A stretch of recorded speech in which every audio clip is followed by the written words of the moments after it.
power should also come with enormous responsibility. A big part of that responsibility is to make sure that investors, not taxpayers, are on the hook when risks at your bank don't pay off. That's why we need strong capital requirements at the biggest banks. Because of this committee, we finally have financial watchdogs in place who are now serious about the need for these protections. Common sense rules to ensure that banks can withstand losses from the riskiest financial shenanigans that create no value to the real economy. These rules protect against risky trading and derivative activities on Wall Street, the same activities that led to the 2008 financial crisis. They would close a loophole that allowed banks like SVB to hide behind an accounting fiction that lowered capital requirements and contributed to its failure. And anyone who had any doubt about whether Wall Street could be trusted to use its power responsibly need only look at the current lobbying fight on this. If you've watched the local news in Washington, if you've waited at a bus stop in Washington, if you've flown out of Washington National Airport, you've probably seen ads urging people to stop Basel Endgame. The 8 of you surely know your audience. And you haven't stopped there. You've even gone national in that campaign, pouring money into ads for Sunday Night Football. It's a campaign waged by your lobbyists to prevent financial watchdogs from putting in place these stronger capital requirements to protect our banking system and our economy. Listening to these ads, you hear all kinds of claims about how stronger rules will raise the cost of mortgages and stop small business from making loans. Wall Street banks are actually saying that cracking down on them will, quote, hurt working families. Really? You're going to say that cracking down on Wall Street is going to hurt working families? You're really going to claim that? The economic devastation of 2008 is what hurt working families. The uncertainty and the turmoil from the failure of Silicon Valley Bank hurt working families. When small businesses of their employees in Ohio, in Utah, in Minnesota, and California, and Rhode Island, and Montana, and South Carolina, across the country, didn't know if they could get access to their money and make payroll. And of course, the claims in this ad campaign simply are not true. Your game, too often, is to try to confuse people. Most Americans think of a bank's capital, if you force people to think about it at all, most Americans think of a bank's capital as money stashed away in a vault somewhere. But that's not what it means. You all know that. Capital is just a way to fund loans and investments and risky activities in a way that can absorb losses if things go south. It means shareholders and investors are on the hook, not taxpayers. And what those glossy ads don't tell you is that your banks have been reducing your lending to small businesses and veterans and home buyers for years now, long before the new capital requirements were proposed. Remember that. These are proposals at this point. They haven't even been implemented. Be clear, absolutely nothing in these rules would stop your banks from making loans to working families, to veterans, to homeowners, to small businesses. Absolutely nothing. The reason banks might make fewer of these good loans in the future is the same reason we've been seeing less and less productive banking activity for years. It doesn't make your banks as much money as the risky stuff. You know that. We all know that. You'd rather fund risky trading and derivatives bets than boring bread and butter small business lending. So even with this rule, you can still lend to small businesses and homeowners. You just might not increase your profits quarter over quarter by quite as much as you increased them last year. But I think most Americans would agree that that's a fair trade-off for society. More small business lending, more first-time home buyers, less chance of taxpayer bank bailouts. In exchange, maybe smaller executive bonuses and a teeny tiny bit less profit for multi-trillion-dollar Wall Street banks. We know the banking industry doesn't give up without a well-funded fight. Wall Street pours money into high-priced lobbyists to fight any effort to put the most basic guard rules on your ability to do whatever you want. What your banks want is to maximize quarterly profits. We understand that. The cost of everything and everyone else be damned. We've seen over and over what a problem that is and the harm that the current system does in places like Ohio. Earlier this year, when I first heard about SVB's collapse, my mind immediately went to another crisis in my state in East Palestine, Ohio, the place where the train derailment happened and affected dramatically a community in my state. They have one thing in common. Corporate lobbyists for years push for weaker rules, less oversight. Companies cut costs. They don't care about safety if it gets in the way of increasing profits. Working people, always working people pay the price. That's why people hate Wall Street. That's why people hate Washington, because these lobbying campaigns that you've engaged in usually work. We see it over and over. We saw it during the fight to pass Dodd-Frank after the financial crisis. Many of us remember the quote from an industry lobbyist after the president signed Dodd-Frank. Now it's halftime. This time Wall Street was true to its word. The executives whose banks failed this spring had lobbied for watered-down rules to make it easier to chase profits at all costs. They knew risks were building at their banks, but they chose to ignore those risks because it meant a bigger payout for executives at the top. So we should be concerned when the executives of even bigger banks are doing the same thing against capital requirements. Working Americans are tired of arrogant executives gambling with other people's money, then riding off in the sunset without any consequences. That's why we need to pass the Bipartisan Recoup Act. Thank you, Senator Scott, for your work on that, to hold failed bank executives accountable for driving their banks into the ground. That's why we need strong capital rules. Before your protest, I know, of course, that it wasn't your banks, the 8 of you, that failed. But after those failures earlier this year, we were reminded about how fragile our banking system could be. And as a result, your banks only got even more powerful. So it's fair to take stock of how you're using that power. I appreciate the long overdue increases in wages and benefits for many of your frontline employees. Thank you for that. At least one of your banks has made real efforts to get rid of overdraft fees. Thank you for that. But your banks need to do far better when it comes to meeting customers where they are in recognizing their dignity of work, your employees and your customers. You should be cutting prices for consumers, increasing opportunities for your employees, increasing diversity with your executive ranks, supporting your workers' efforts, if they so choose, to unionize.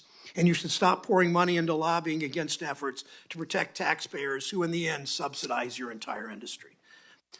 The reason for this hearing every year is to hold the biggest banks accountable to the American public. I thanked each of you for being here a moment ago. Personally, I appreciate you're all coming together for this hearing. We want to hear from you. What will you do to support workers, to invest in the real economy, to finally put Wall Street to work for Main Street? Senator Scott.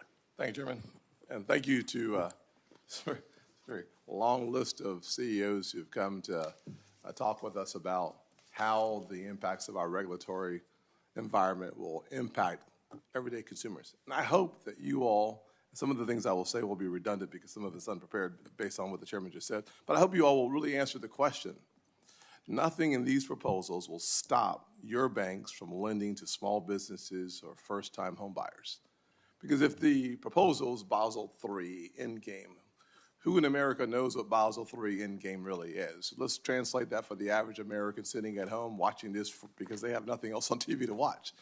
It is simply requiring more capital on the sidelines, which then means fewer dollars to lend to small businesses, first-time home buyers, car loans. So the actual impact of a higher regulatory standard is fewer dollars to lend to Americans who need desperately to be engaged in the process of achieving the American dream that is typically defined by having access to capital. Oh, if you work really hard, keep your life in order, you can have a good, quality, middle-class life. But if you want to actually experience wealth in America, you have to experience the benefits of profit or equity. Equity comes from having capital. Having capital typically means you either have it because you were born with it or you have access to it because you have an idea or a vision that will make your community or this nation better. When that happens, you go to a lending facility, call a bank or outside the market, and you find that capital that allows you to start your business. And as you start your business and it appreciates, it creates a profit, and that profit allows you to experience the upper echelon of the American dream. If you have a home, you look at the differences between African Americans and majority population and net worth, tenfold difference. Much of that difference is found in the profit or the equity in a home. So when we think about the proposals, not of good regulation, but of a nightmare proposal called Basel III Endgame that would put so much more capital on the sidelines, we should ask ourselves, how does that translate for the average American living and working paycheck to paycheck? My thought is it has a devastating impact to access to capital that makes the American dream harder to achieve and access to capital for some folks who started where I started, virtually impossible. I think if you think about today's hearing from my perspective, I want to talk about three things. Number one is certainly Basel III, the end game. Number two is the burdensome regulations and guidance that will ultimately hamper consumer choice. And number three, the job our regulators are doing, or frankly should be doing, and the workplaces our regulators cultivate. I'll start, as I just did, with Basel III, the end game. The fact of the matter is that this one proposal could have a devastating impact on small businesses, and I would like for you all to address that either now or during the questions. Last month, I led a letter to the FDIC, Fed, and OCC calling on them to withdraw this misguided proposal because American families, the folks who will bear the burden of this burdensome regulations, simply can't afford it. The letter was signed by nearly 80% of my Republican colleagues that really spanned the entire ideological spectrum in the country. Nearly every single person who signed the letter did so because they all agreed that costly, harmful impacts on our constituents, our businesses, and their families is something that could be avoided if simply the banking regulators would listen to common sense and withdraw the proposal. And frankly, last month when the regulators spoke, even some of my Democrat colleagues agreed with our concerns on the negative impacts brought to us by a burdensome regulatory environment. Let me be clear, this proposal could limit, and frankly, I think will limit the following: availability of credit for housing for those who need it most, severely restrict lending for small businesses that are still rebounding from the pandemic, and cut into the retirement savings for hardworking Americans like teachers, police officers, firefighters, when they're dealing with higher prices and runaway inflation brought by the radical left. These are very, very serious and real concerns. But Americans shouldn't just hear about the concerns from those of us who are senators. We should hear from those who actually run the institutions that they have entrusted and have confidence in. As a former business owner myself, I believe that you all, as the day-to-day operators of these businesses, not elected officials, have a better sense of what the communities are facing and the challenges brought upon the communities by these higher standards. Vice Chair Barr last month said that the new Basel endgame will only impact about 40 of the banks in our country. Said differently, 2/3 of all the loans processed will be negatively impacted by the endgame proposal. That's $60 billion in small business loans in 2021, $250 billion negatively impacted, and the definition of negative, higher interest rates or fewer loans in 2022. In my home state of South Carolina, that translates into $550 million of small businesses having higher interest rates or fewer loans, and $3 billion in 2022 in home mortgage originations. If regulations continue to increase the costs of providing a loan, I fear that banks will decrease lending, not only in my home state, but across the country. Decreased lending means increased financial hardship, and increased financial hardship means a reduction in opportunity. That's my ultimate concern: reducing opportunity for everyday Americans. At the end of the day, these consequences will create a ceiling for low-income Americans, and it won't be a ceiling made of glass. Instead, it will be made of concrete. We simply can't let that happen. The second item I want to discuss with you all today concerns the onslaught of rules and proposals targeting your institutions and the banking system writ large. For instance, in recent months, we've seen proposals or final rules all the way from climate risk management to the Community Reinvestment Act.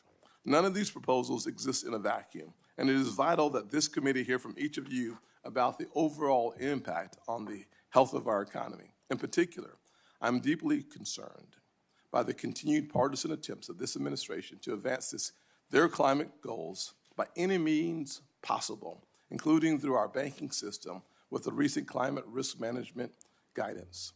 Banks have been considering weather risks for decades, and you should. It's called common sense.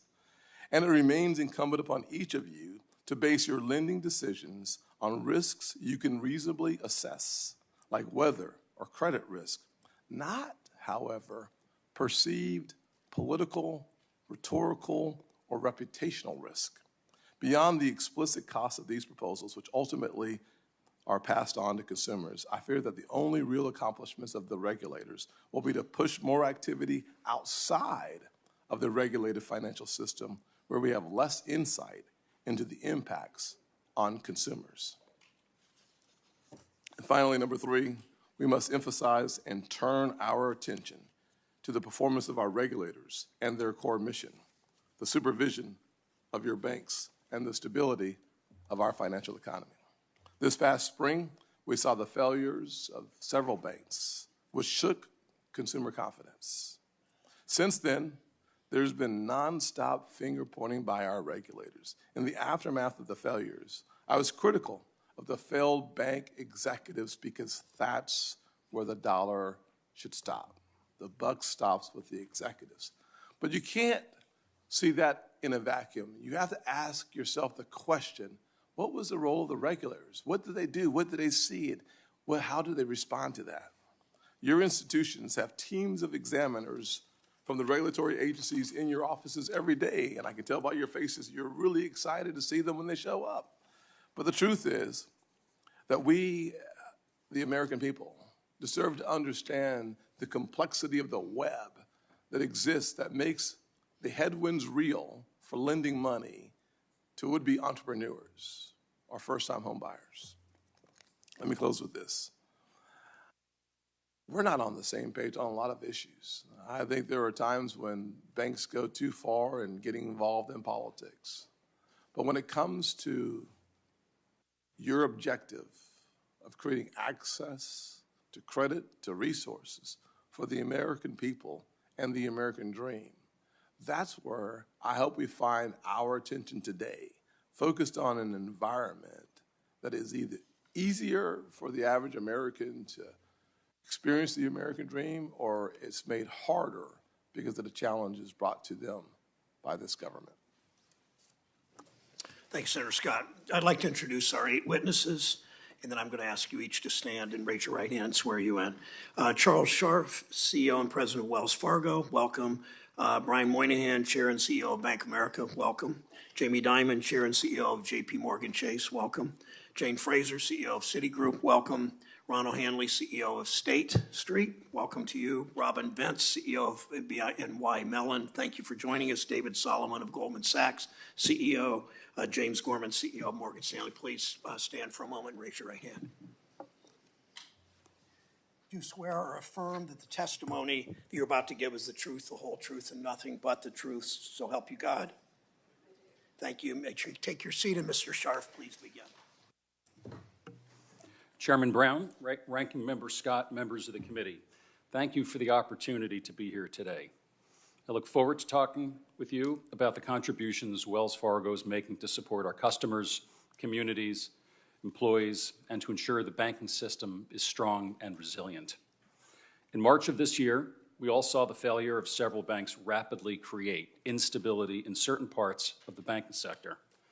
Though the causes were specific to the institutions that failed, markets became concerned that the issues were broader. In response, Wells Fargo, along with other banks here today, stood as a source of strength and stability. The strength of our institution allowed us to lend support to a smaller bank in a time of need. These actions helped stabilize the banking system, ease consumer concerns, and keep a challenge from becoming a much broader crisis. I'm proud of the role we were able to play. Wells Fargo's strength comes from a strong financial profile, disciplined financial risk management, and a commitment to run our business with high standards. Our top priority continues to be building and running a well-controlled company. Over the past 4 years, we have simplified our business model and have exited or downsized several businesses. We are primarily a U.S. domestic bank and we do not have many complexities that running large-scale international businesses brings. Our legal entity structure and physical footprint are far simpler than many of our competitors. Approximately 90% of our revenues come from the United States. We proudly serve 1 in 3 U.S. households and more than 10% of small businesses in the U.S. We are a leading middle-market banking provider here. We maintain one of the largest branch networks in the nation, and we have more rural branches than any other large bank. Nearly 30% of our branches are in low or moderate income census tracts. We are constantly improving how we serve our customers in our communities. We're investing in our branches, we're building digital capabilities to complement our physical presence, and we are investing in the products we offer to our customers. Since 2019, we have taken numerous steps to reduce and simplify fees, which as of year-end 22 have resulted in average consumer deposit account paying approximately 25% less in fees per year. We give customers the choice of an account that offers overdraft protection or one that is not subject to overdraft fees. We eliminated non-sufficient fund fees and transfer fees for customers enrolled in overdraft protection. We introduced early payday, which makes eligible direct deposits available up to 2 days early. Extra day grace, which gives eligible customers an additional business day to make deposits to avoid overdraft fees. And Flex Loan, a new digital-only small dollar loan. I'm also proud of the role we play in our communities, where we seek to have broad impact. Last year, people who work at Wells Fargo contributed over 700,000 hours of volunteer service. I've spoken in the past of our decision to take the $420 million in fees we received from administering the PPP program and donating them through local partners to small businesses in need. Through the first half of 2023, these funds have helped support more than 203,000 small businesses, the majority of them diverse-owned, and helped preserve or create nearly 254,000 jobs. Finally, we believe our employees are our greatest asset. We invest in them and we listen to them. Since 2019, we have increased wages for U.S. hourly employees by nearly 20% and increased the average pay rate for tellers by 34%. In 2022, we increased the minimum base pay for more than 40,000 employees, and we invested an additional $200 million in employee development. We have several ways for employees to share ideas or voice concerns. Their voice matters. We take their feedback seriously, and we act on their comments. For example, in our consumer bank, approximately 4,000 improvement ideas that our employees have submitted this year have been implemented or are in the process for future implementation.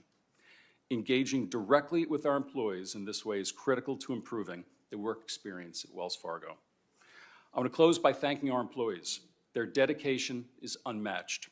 I'm thankful for all that they do, and I remain committed to leading Wells Fargo to being one of the most respected financial institutions in the country. Thank you, and I welcome your questions. Thank you, Mr. Moynihan. Welcome. Chairman Brown, Ranking Member Scott, and distinguished members of the committee, good morning. I'm here once again to proudly represent my 212,000 plus Bank of America teammates. Today, I'll provide an update from last year and how we deliver responsible growth for our clients, our teammates, our communities, and shareholders every day. Responsible growth continues to deliver strong results during times of relative calm, as well as during challenging environments like we experienced earlier this year. We saw market turbulence as a limited number of financial institutions faced challenges due to their unique business models. Bank of America, as we did during the pandemic, along with my colleague companies, served as a source of strength and stability for our industry and for our customers during these times. And we did this all while continuing to strengthen our balance sheet. As a G-SIB, we are subject to the highest capital and liquidity requirements, and all of our metrics exceed those requirements. And while we have declared that we have the capital today to meet the proposed new capital rules, we remind you that in recent years, including this one, have shown just how important it is to have these institutions be able to position their balance sheets to help customers and clients in times of stress. That's why we continue to play an active role to help inform the future of this industry, including comments on proposed Basel III capital rule. We believe the capital accumulated by the industry should continue to serve the customers in America's economy, not be subject to regulatory capture by a theoretical model. The $30 billion in excess today at Bank of America should be used to grow the U.S. economy, to support the business plan of small businesses and medium-sized businesses, to help consumers buy a home and recognize the American dream. And now for a few specific examples of progress on responsible growth. At Bank of America, we serve 60 million American consumers, 11 million small business clients, and tens of thousands of commercial clients. We continue to focus on delivering expert network and guidance across our high-touch physical network. We ended the year with 3,900 financial centers and 15,500 ATMs. We opened 58 new financial centers last year and renovated 784 more of them. In addition to these branches, we have tens of thousands of teammates in serving over 100 local markets around the country. Over the next 4 years, we're expanding to Omaha, Louisville, Boise, Birmingham, Madison, New Orleans, Milwaukee, Dayton, and Huntsville. This will enable us to bring our full range of services and solutions to better serve clients and help drive local community growth and development. We also deployed our strength to low and moderate income customers, including approximately $9 billion in LMI loans to small businesses in 2022. In addition, we provided nearly $8 billion in debt and equity financing, creating more than 10,000 units of affordable housing. And we've committed $15 billion to our affordable home ownership program. That will help 60,000 American families purchase a home to ensure the American dream. Over the last few years, we've also invested in 24 minority deposit institutions. We have $2 billion outstanding to CDFIs. We've helped seed more than 150 private equity funds run by women and diverse private equity entrepreneurs. Our clients also continue to look to us to help them achieve a transition to a secure, low-carbon economy. With tens of trillions of dollars in investment needed over the next 30 years, this transition creates significant opportunities for our clients and for our company. This transition has to be led by the private sector, or it simply is not going to happen. Within our company, we continue to invest in our teammates' physical, emotional, and financial health. This includes taking steps to continue to move to our $25 U.S. minimum wage hourly wage pledge, which we increased to $23 in October. And for the 12th year in a row, U.S. teammates earning less than $50,000 annually will not see any increase in medical premiums. For the 6th year in a row, our teammates received special sharing success bonus, generating equity ownership to over 200,000 teammates. We're a great place to work, as recognized by external parties and by our teammates. Our employee satisfaction scores remain at all-time highs, and our turnover rate is approaching an all-time low. Responsible growth also means supporting the communities where we live and work. In 2022, we made $360 million in philanthropic investments. Our teammates reported nearly 2 million volunteer hours for the year. We also create opportunity in our communities through employment. We're in the second leg of a 10,000 teammate hiring. That's 20,000 total from low and moderate income communities to work in our company. Similarly, we've hired over 15,000 veterans in the last 8 years. And importantly, responsible growth delivers for our shareholders. We have delivered strong earnings and strong returns. We continue to increase our common dividend, and we continue to return capital to shareholders. This is driving responsible growth. This is American capitalism at work. Thank you. Thank you, Mr. Moynihan. Mr. Dimon, welcome. Thank you. Chairman Brown, Ranking Member Scott, and members of the committee, I appreciate the opportunity to talk about JPMorgan Chase and the role of America's largest banks in supporting our economy. The United States has the best financial system in the world, where retail banks, investment banks, asset managers, investors, hedge funds, and non-banks serve the American economy. The country benefits from thousands of banks and credit unions of all sizes, covering all corners of our country. I'm very proud of this company and of the more than 300,000 employees worldwide. In the U.S., we serve more than 80 million customers, 6 million small businesses. We have more than 4,800 branches now in 48 states, almost all of your states here, and Washington, D.C., which puts a Chase branch within a 10-minute drive for 60% of the population. We are a top lender in every rural state, serving medium and large companies, local governments, hospitals, universities, farms, and manufacturers, providing almost $100 billion of credit and capital to clients in rural and small towns. JPMorgan Chase extended in total $1.7 trillion in credit to consumers and corporations in 2023. We move $10 trillion around the world every day in 120 currencies and 160 countries daily, and we safeguard more than $29 trillion in assets. The country benefits from thousands of banks and credit unions of all sizes serving all corners, and we must acknowledge that there are some things that can only be done by large and complex banks, things that are essential to a thriving U.S. economy and American competitiveness. While we are a large Main Street bank, large banks in this panel serve Americans' interests overseas. We bank America's largest multinational corporations around the world. We bank other banks and financial institutions, such as mortgage finance companies, insurance companies, the World Bank, IMF, community banks, MDIs, CDFIs. Large American banks support the deepest, transparent, and most liquid capital markets in the world. We underwrite large and complex municipal bonds which provide governments financing for roads, bridges, schools, hospitals, and airports. And we help Americans and small businesses manage their money and finance their dreams. Our collective work is important in good times, but essential in troubled times. In good times, large banks help America save, invest, and grow. We underwrite stocks and bonds to create investments for retirees and other savers and raise money for companies, fueling job creation and new business development. As guardians of the financial system, we support our government and national security to combat financial crimes and to carry out complex operations. We are a force for good for the country, its citizens, and the global economy. In troubled time, large banks provide market stability to protect customers and employees alike. As demonstrated recently during the spring 2023 regional bank turmoil, large banks stepped in to provide market liquidity, which protected consumers, retirement savers, and employers.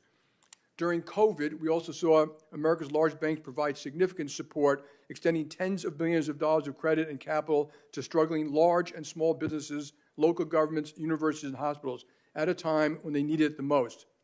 Banks waived hundreds of millions of dollars in fees and postponed loan payments for customers struggling to make ends meet.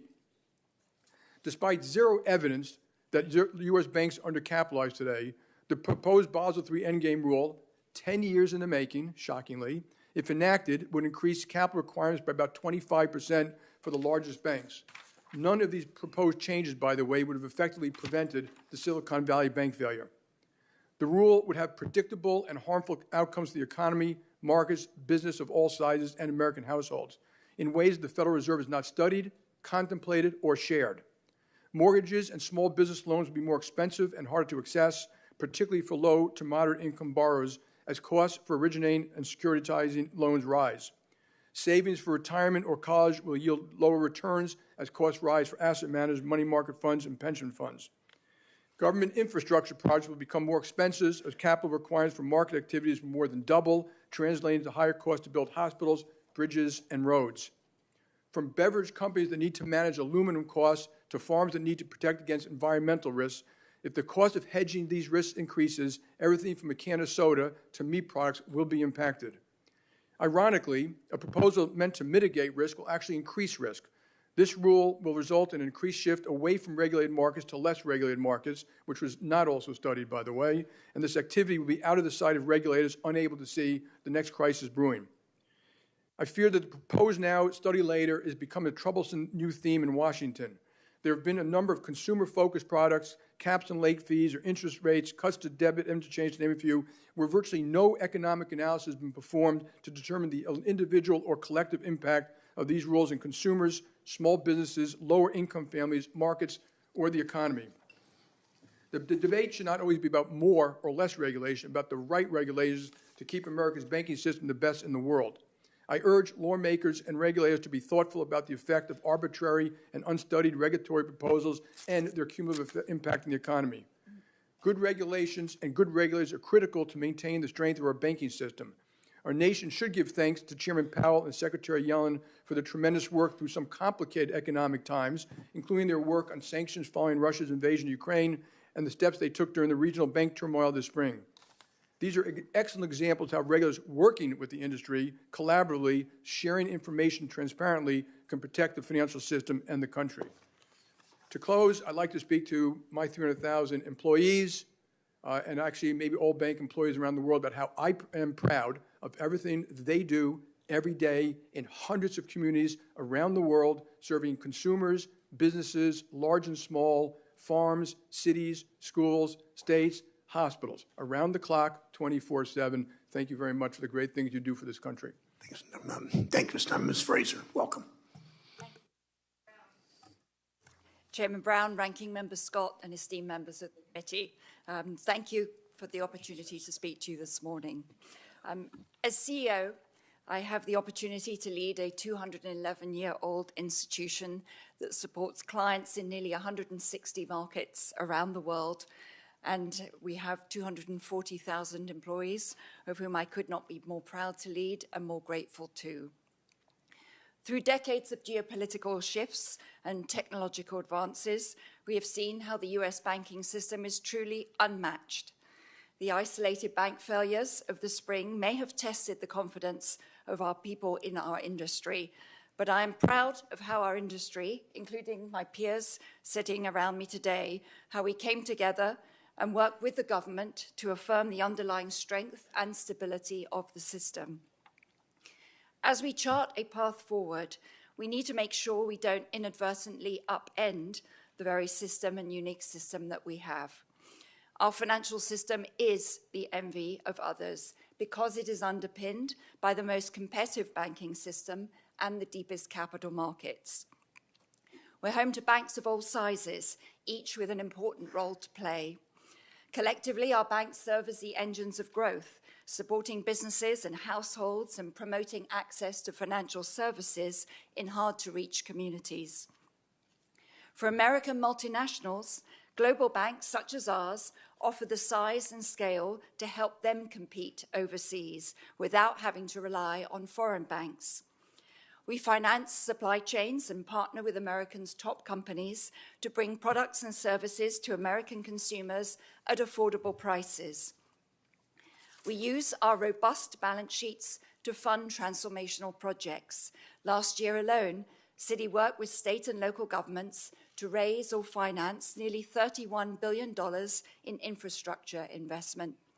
That included financing 35,000 affordable housing units across 32 states. That's our 13th year as the country's #1 affordable housing lender. And in addition, we provide a variety of products to drive financial inclusion and work with CDFIs and MDIs to reach the underserved. As a proud participant of the OCC's Project Reach, we are co-leading the work stream that's focused on strengthening MDIs. And we are also engaged in initiatives to increase access to credit and reduce the number of Americans who are credit invisible. The strength of our financial system becomes most critical when the outlook for our economy weakens. Although we certainly don't see a drastic downturn on the horizon, history suggests that a recession is possible given the macroeconomic factors at play.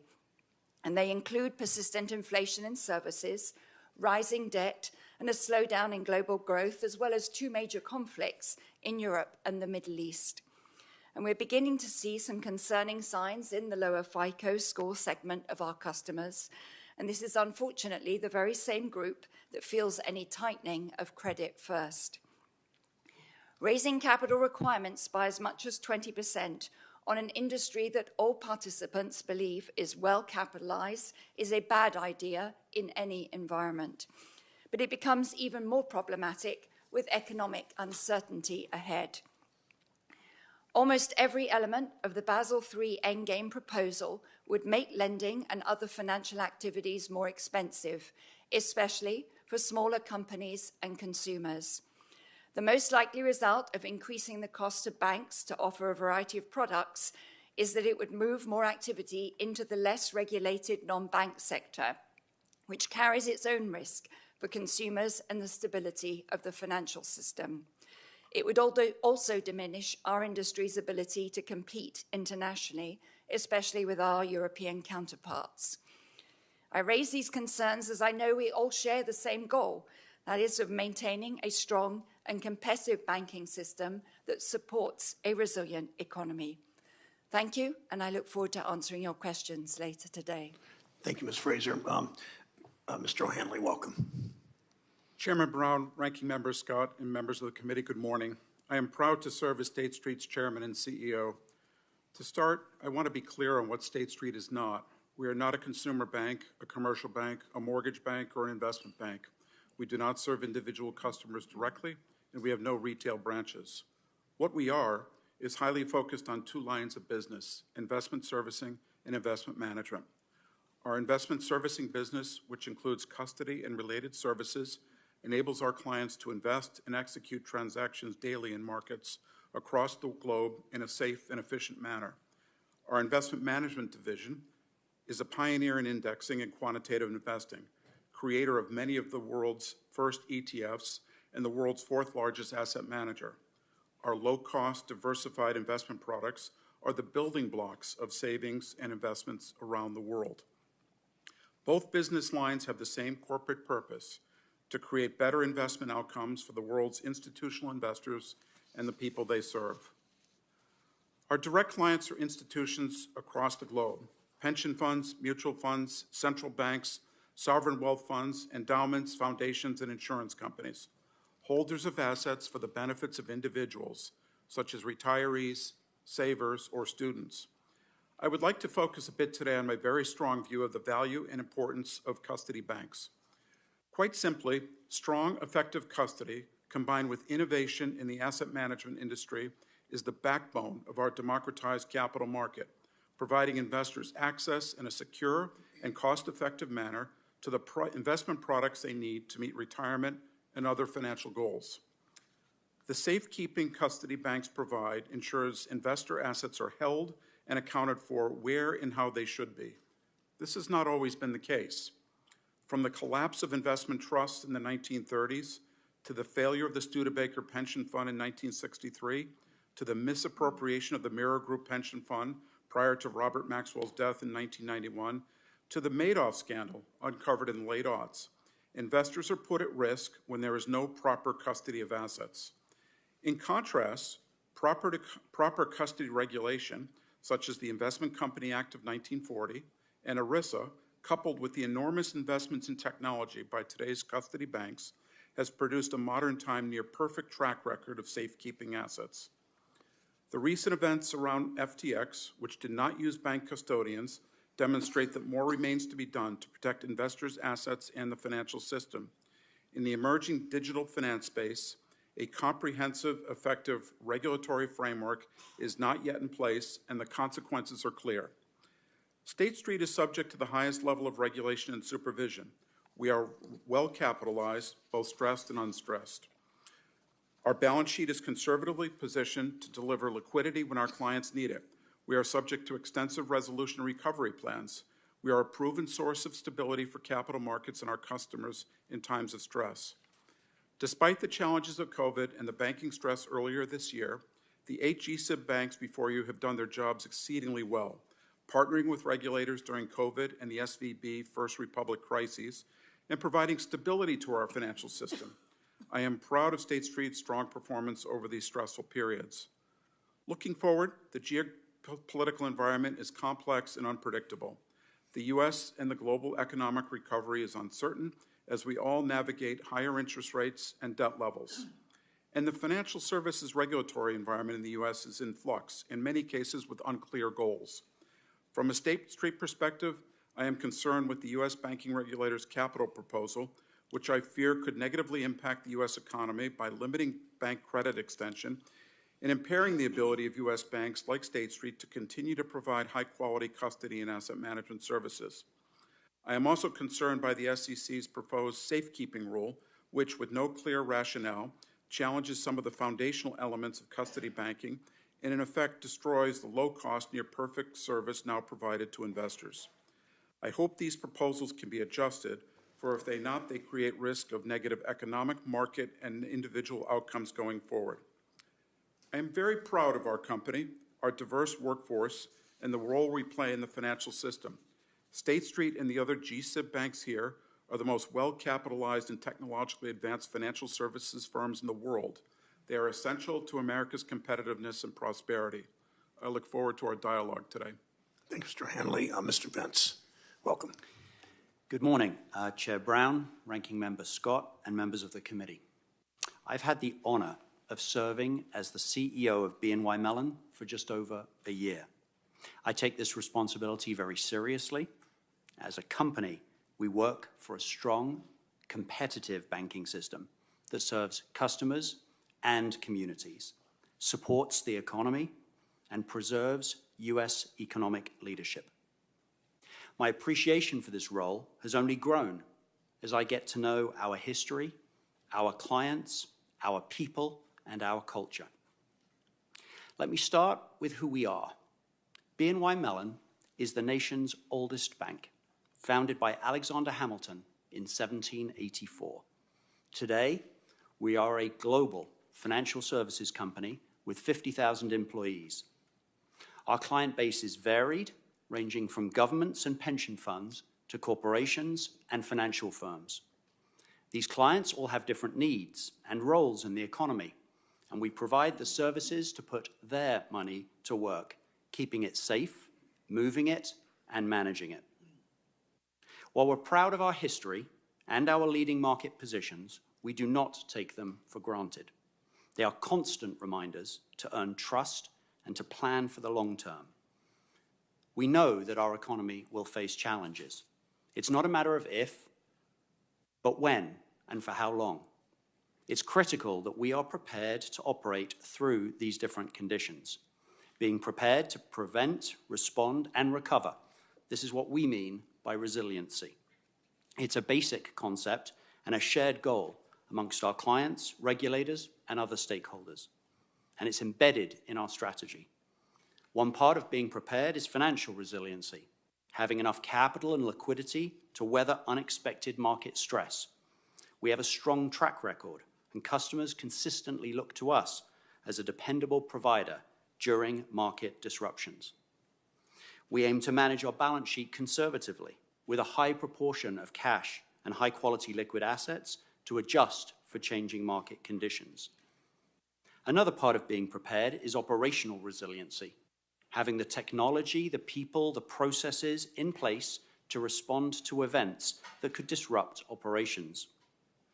I'm very proud of the hard work that our teams have put in to keep markets running smoothly, all through record volatility and volumes during the pandemic, wars, and market stresses.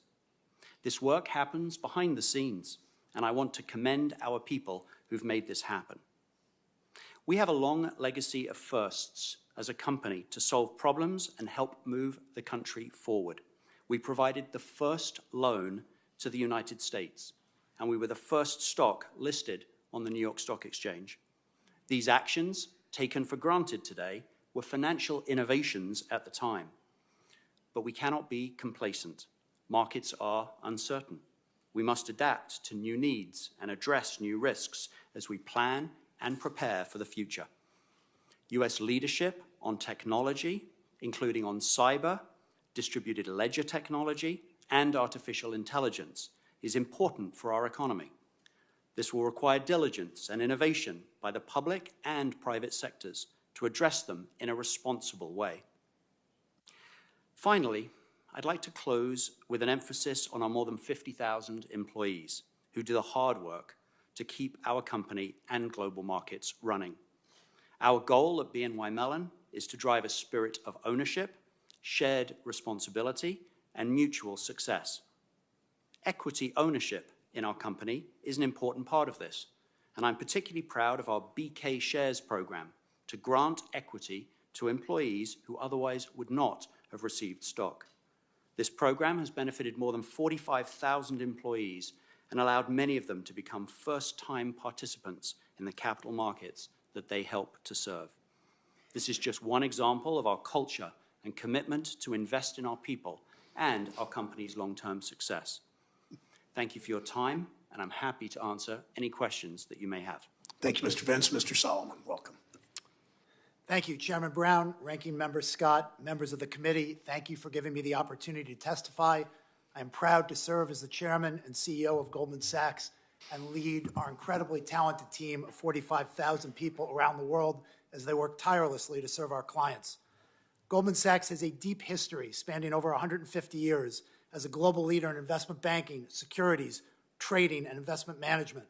Our size, global reach, and capabilities allows us to provide tailored services and products aiding institutions, businesses of all size, and individuals in achieving their financial goals. We sit at the center of the U.S. capital markets, which forms the bedrock of our financial system and helps drive America's innovation. In fact, 75% of financing for U.S. businesses and state and local governments is conducted through our capital markets. A core component of our firm lies in the talent and expertise of our people and their commitment to advising our clients on buying and selling businesses, raising capital, and managing risks. In particular, Goldman Sachs serves as a crucial risk advisor to help businesses of all sizes navigate through challenges and financial risks that range from currency fluctuations and commodity price volatility to interest rate risks and various forms of credit risk. In addition, we finance infrastructure projects for local governments to invest in schools, hospitals, and roads. We also invest on behalf of our clients so that jobs can be created, retirement savings can grow, and economies can expand. We are able to facilitate all these activities because of the strength and resiliency of our balance sheet. In fact, since 2007, Goldman Sachs capital has nearly tripled, our liquidity has increased more than 5 times, and our leverage has decreased by half. In addition, the Federal Reserve stress tests have consistently confirmed that all of us here have sufficient capital to withstand a severe global recession. As an example, the scenario has included a 50% decline in equity prices within a year, in addition to separate global market shock that also features dramatic instantaneous declines in equity prices. You have the finest and most innovative financial institutions in the world represented here today, and we all served as a source of strength to the economy throughout the pandemic, the Ukraine war, and regional bank failures. Federal Reserve Chairman Powell, Treasury Secretary Yellen, and many other government officials of both political parties across 3 administrations have repeatedly stated that the largest banks are strong and well capitalized. In the wake of significant interest rate hikes, I believe the U.S. economy has proven to be more resilient than expected, and the chances of a recession have decreased, although there are many reasons to remain vigilant. We are seeing a further tightening of financial conditions. The U.S. structural debt continues to grow and become more expensive to finance, and the geopolitical stresses associated with Ukraine, China, and the Middle East could impact economic growth and stability around the world. Against this backdrop, one headwind to U.S. economic recovery is the finalization of the new capital rules referred to as Basel III Endgame. These rules were conceived to create a common set of international capital standards without raising the aggregate amount of capital. However, the U.S. proposal does exactly the opposite. It's significantly more stringent than any other jurisdiction and would increase our capital requirements by about 25%. Although this increase in capital is the result of a number of overcalibrations throughout the proposal, I want to highlight just one of the many issues that is particularly punitive to capital markets activities. The proposal nearly doubles the capital for market-making activity. These higher requirements are simply layered on top of the global market shock that I discussed moments ago without any consideration for how they interact, resulting in a significant double count. As a result, banks will need to hold capital for many of the exact same risks associated with those market activities. As of the third quarter, the institutions most impacted by this proposal amount to 2/3 of both lending and capital markets activity in the U.S. In addition, since 2010, U.S. banks have underwritten 70% of equity financing and 60% of U.S. dollar debt financing. These punitive regulatory measures also run the risk of harming U.S. competitiveness and capital market strength globally, as well as pushing activity overseas and outside of the regulated banking sector without making the U.S. system far safer. Indeed, we believe the proposal will result in increased costs for airlines, manufacturers, food producers, pensions and mutual funds, insurance companies, small businesses, and energy companies. These costs will likely get passed on to consumers. For example, it would quadruple our capital requirements for clean energy tax equity products and would increase our capital 8 times for important transactions we enter into with pension funds to improve their returns for retirees. Systemic financial stability is critical to the functioning of the U.S. economy, and we should ensure that we are only taking actions that enhance the capacity of financial institutions to support our economy and provide demonstrable systemic benefit. Thank you. I'd be happy to take any questions. Thank you, Mr. Gorman. Welcome.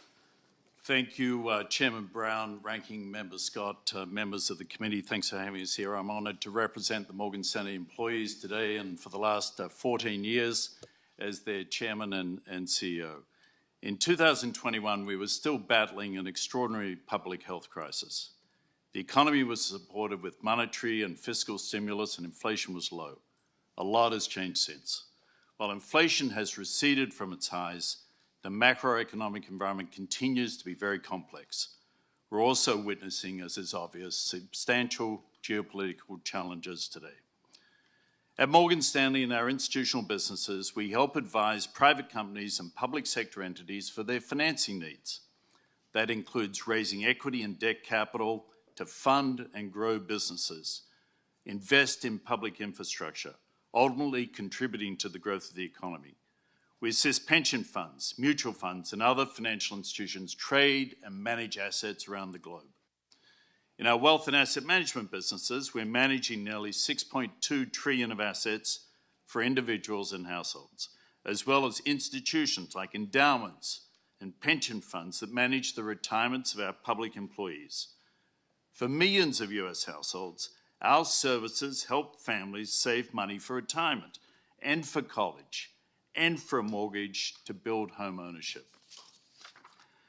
The US banking system remains strong and is the envy of the world.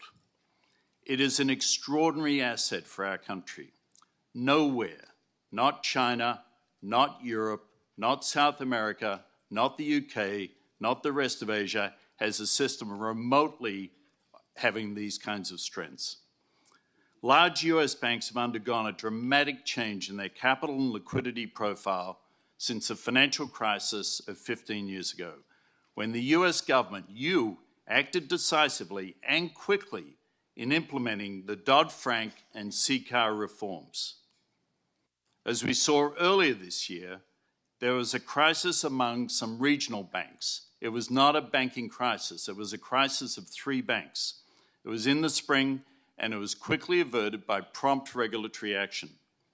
And with the strength and support from these large banks, we, along with 3 other banks, together provided $30 billion in uninsured deposits to First Republic to assist the regulators so that they could manage its ultimate resolution.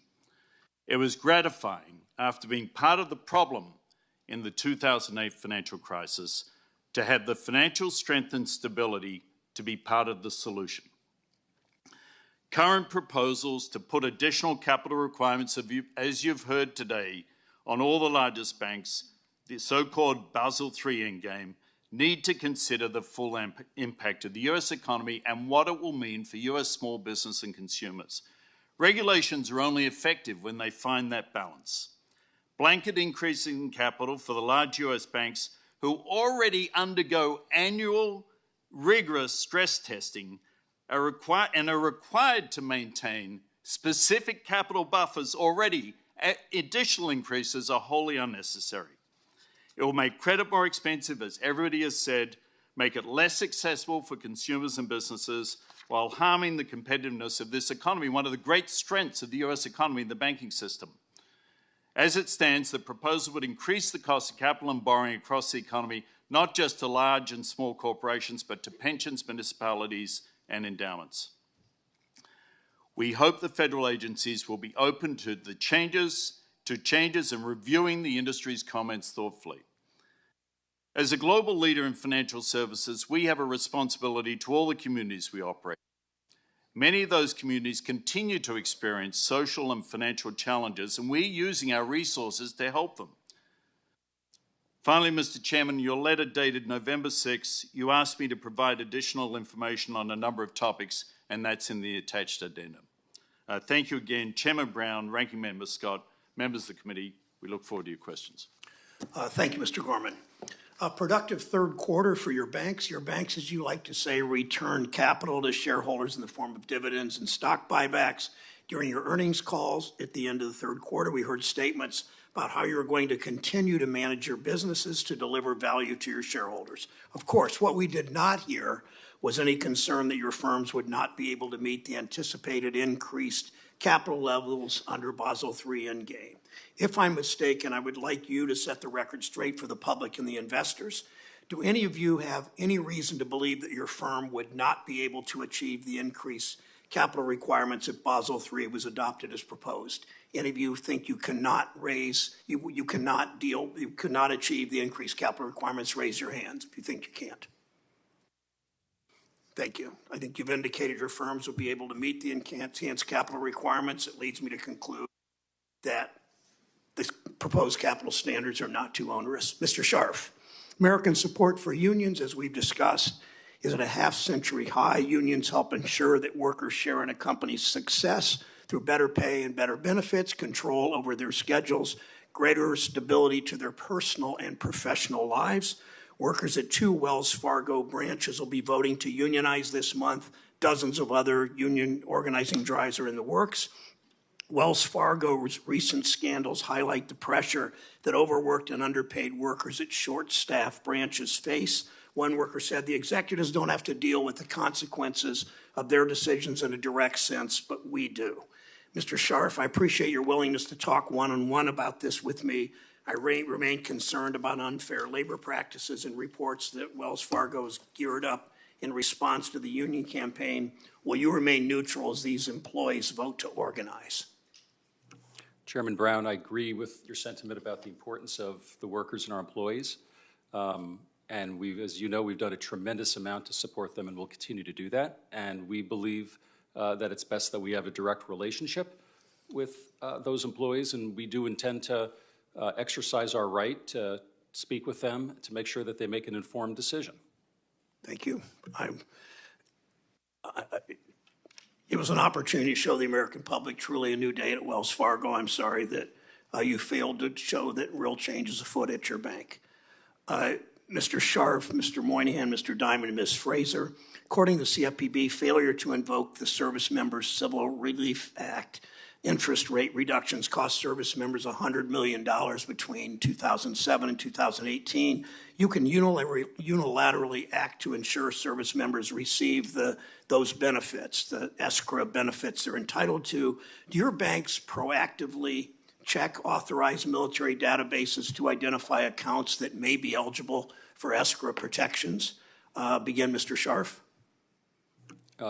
Chairman, we have huge respect for those that have been in the military. Specifically, to your question, I'm not sure, but certainly we'll check and get back to you. Okay, thank you. Mr. Moynihan. We again follow the SCRA provisions on an annual basis. We retroactively, looking back after we get notification, about $180 million a year we send back to those service members, including fees, which are not required to rebate, but we go ahead and rebate them. So I will check to make sure we're looking at all available means, but we comply with the law. Thank you, Mr. Dimon. I'm sure we comply with the law, but it's an opportunity to say that we hired 18,000 veterans in the last couple of years. We support the United States military. We've hired 3,000 military spouses. So we stand 100% behind the class of citizens we hold in the highest regard. Thank you. Ms. Fraser. Similarly, Chair Brown, we are very proud to employ many veterans, and we're incredibly grateful for everything that they do for our country. We make extensive investments in ensuring that we comply with the laws, and we do indeed tap into the database. Thank you. Thank you for your candor about that. I urge you all to proactively check whether customers are eligible for escrow benefits. It's the type of work that you could be doing. The answers were helpful, and we will be back with all 4 of you about how we can help do that proactively. There's plenty we don't agree on. It's pretty clear. But I also want to finish somewhere we do agree. Supplemental security income. SSI provides a lifeline for 300,000 Ohioans, nearly 8 million Americans living with disabilities. The problem is SSI's eligibility rules haven't been updated by Congress. That's on us. In 40 years, they're now so outdated they lock people in poverty. The Bipartisan Policy Center called SSI's asset limit the most regressive anti-savings provision in federal law. I have a bipartisan bill with Senator Rounds of this committee to raise the program's asset limit and stop punishing people for working and saving. Mr. Dimon, I know JPMorgan Chase is supportive of raising the asset level. I thank you for your leadership on this. Tell us briefly how it affects JPMorgan and why you're so supportive. Then I'd like to ask all of you if you would join Mr. Dimon and Senator Rounds and me in support. Mr. Dimon. Senator, thank you. We have employees who don't want us to increase their salary because if it goes over a certain amount, they can't get that benefit, which they're entitled to. Or they can't have assets over $10,000. So this definitely should be fixed. We fully support it and try to be helpful if we can. Thank you. Mr. Scharf, would you agree to support Mr. Dimon's position and mine? It sounds like something that we'd be willing to support, but I'd like to take a look at it. Okay. Mr. Moynihan? Ms. Fraser? Fully and wholeheartedly. Okay. Mr. Hanley? We do support it. Thank you, Mr. Vance. We do support it. Mr. Solomon? We do support it. Mr. Gorman? Yes. Thank you all, Senator Scott. Thank you, Mr. Chairman. Question for the panel. The chairman asked a question about can you achieve the increased capital requirements? My question is, can you achieve the increased capital requirements without negative consequences to the economy and to lending? Senator, we do have concerns that some of the items in the proposal will lead us to either increase the price or to reduce the amount that we lend. There's a chart in the NPR that looks deceivingly simple. It says, here's the RWA before the proposal, and here's the RWA after proposal. It says 24% increase. That is a reduction in the capacity of this industry to serve its clients. No questions asked. The capital that could have been used to create those additional RWA incremental has to be used to sustain the same activities we have today with no risk from the day before to the day after and what the enterprise does. That's the point we're trying to make, is that this is about using our capital, whether we have it or not, and whether we have it to meet the new requirements to support additional activity, not the old activity, which doesn't help the American economy. Thank you. I think one of the frustrations you hear from this group up here is this question should have been asked before it went out. There's no question. We have to hold 30% more capital than international banks in the United States of America for every loan. A lot of loans have now fallen between, have become unprofitable. So a lot of loans, when we talk to people, they don't make sense for our company anymore. Small business, CDFI, solar, wind, middle market loans, certain trades you do with pension plans, et cetera. The work should have been done beforehand. By law, the QIS was the qualitative impact study should have been done beforehand. We had 10 years to do this, and it's shocking to me that we're sitting after 10 years and we're talking about what's it going to do for small business, and we have to analyze it today. It shouldn't. Now, we all are going to fill hundreds of pages, thousands of pages of forms responding in a very detailed way to every single one of these things, but it was not thoughtfully done. I'm not sure it was shared fully among all the regulators. This should be relooked at. And before I go to Ms. Fraser, my assumption is everyone's going to say, with consequences, that will be negative. So let me ask a different question to you, Ms. Fraser. The impact, and perhaps the unintended impact from Basel, the end game, on customers. We so often talk about the American consumer as if there's just one generic consumer out there. But from a state like South Carolina, where we have a lot of farmers, the impact on farmers and access to not only credit, but liquidity during the hard times. Can you perhaps give me a 30-second reaction to, will this have a negative impact on some of the rural communities that need derivatives? Will you walk me through that for a second? Certainly, and thank you very much for your question, Senator. This will, to your point, increase the cost of borrowing for farmers and rural communities. It could impact them in terms of their mortgages. It could impact their credit card. It could also, importantly, impact their cost of any borrowing that they do. And let me give you an example. For a farmer, hedging your commodity costs and your commodity prices is an absolutely fundamental piece of providing stability and ability to sleep at night. Under the Basel III proposal, the cost of the derivatives would increase quite materially, and that would therefore have an impact on farmers' ability to do a fairly fundamental component of risk management.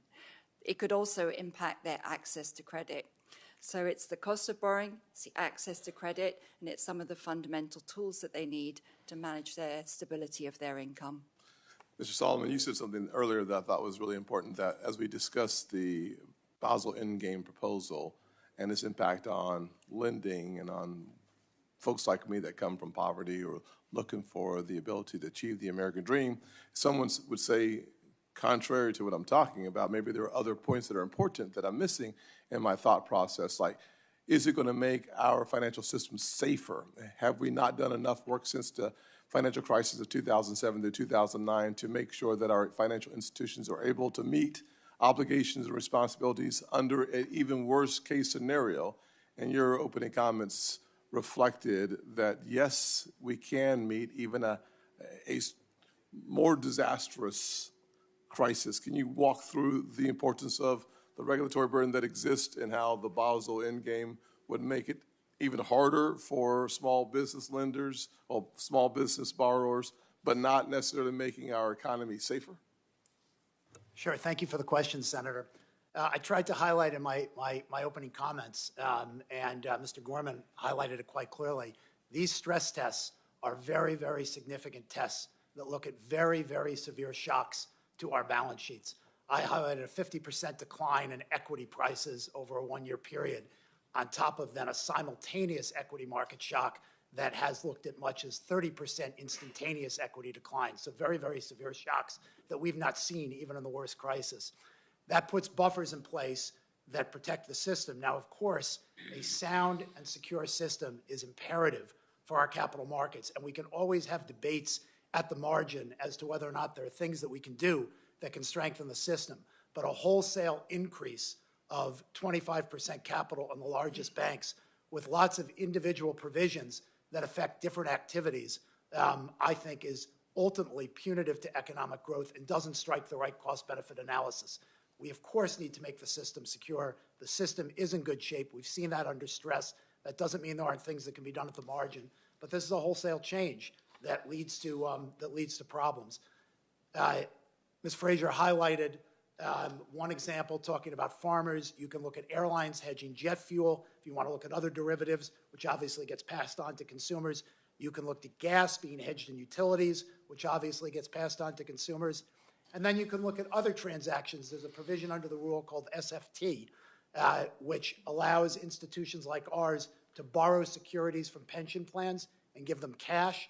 That increases the returns. It allows them to use their assets to increase the returns. Capital would increase by 8 times for those types of transactions, which would make them unattractive and therefore would diminish the ability for pensions to access that tool to increase the returns. Thank you. Thank you, Senator Scott. Senator Reid from Rhode Island is recognized. Thank you very much, Mr. Chairman. First, let me all thank you for your support of our military men and women. They are superb, and their spouses are superb, so thank you for helping them out. With respect to the legislation that we passed several years ago, the Military Lending Act, I think the key aspect is the 36% interest cap. And I think it's such a critical aspect that it should not be just a province of military personnel, but every American. I think essentially your banks collectively have made about $219 billion in profit this year, and I believe that your credit cards are not beyond 30%.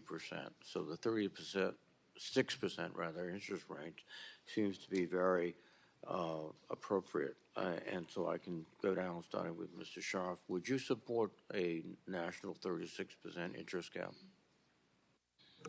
Senator, I appreciate your thoughts on this one. I think we would be concerned about setting a flat number without really understanding what the impact could be in different inflationary environments. Mr. Moynihan?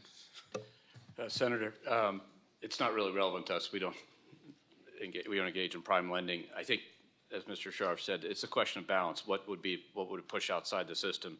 What would it make not available? And I think, but it's just not a relevant question for us because we don't have rates that high. Well, I guess in a general sense it's relevant because most of the people who use this adversely are payday lenders and rather dubious operators who will induce borrowers into arrangements which are something you wouldn't even tolerate. So I think that we've reached a point now after several years of questioning you all, and I'm not picking on you, Mr. Moynihan, to come to a conclusion. And I think the conclusion is it should. Mr. Dimon, please.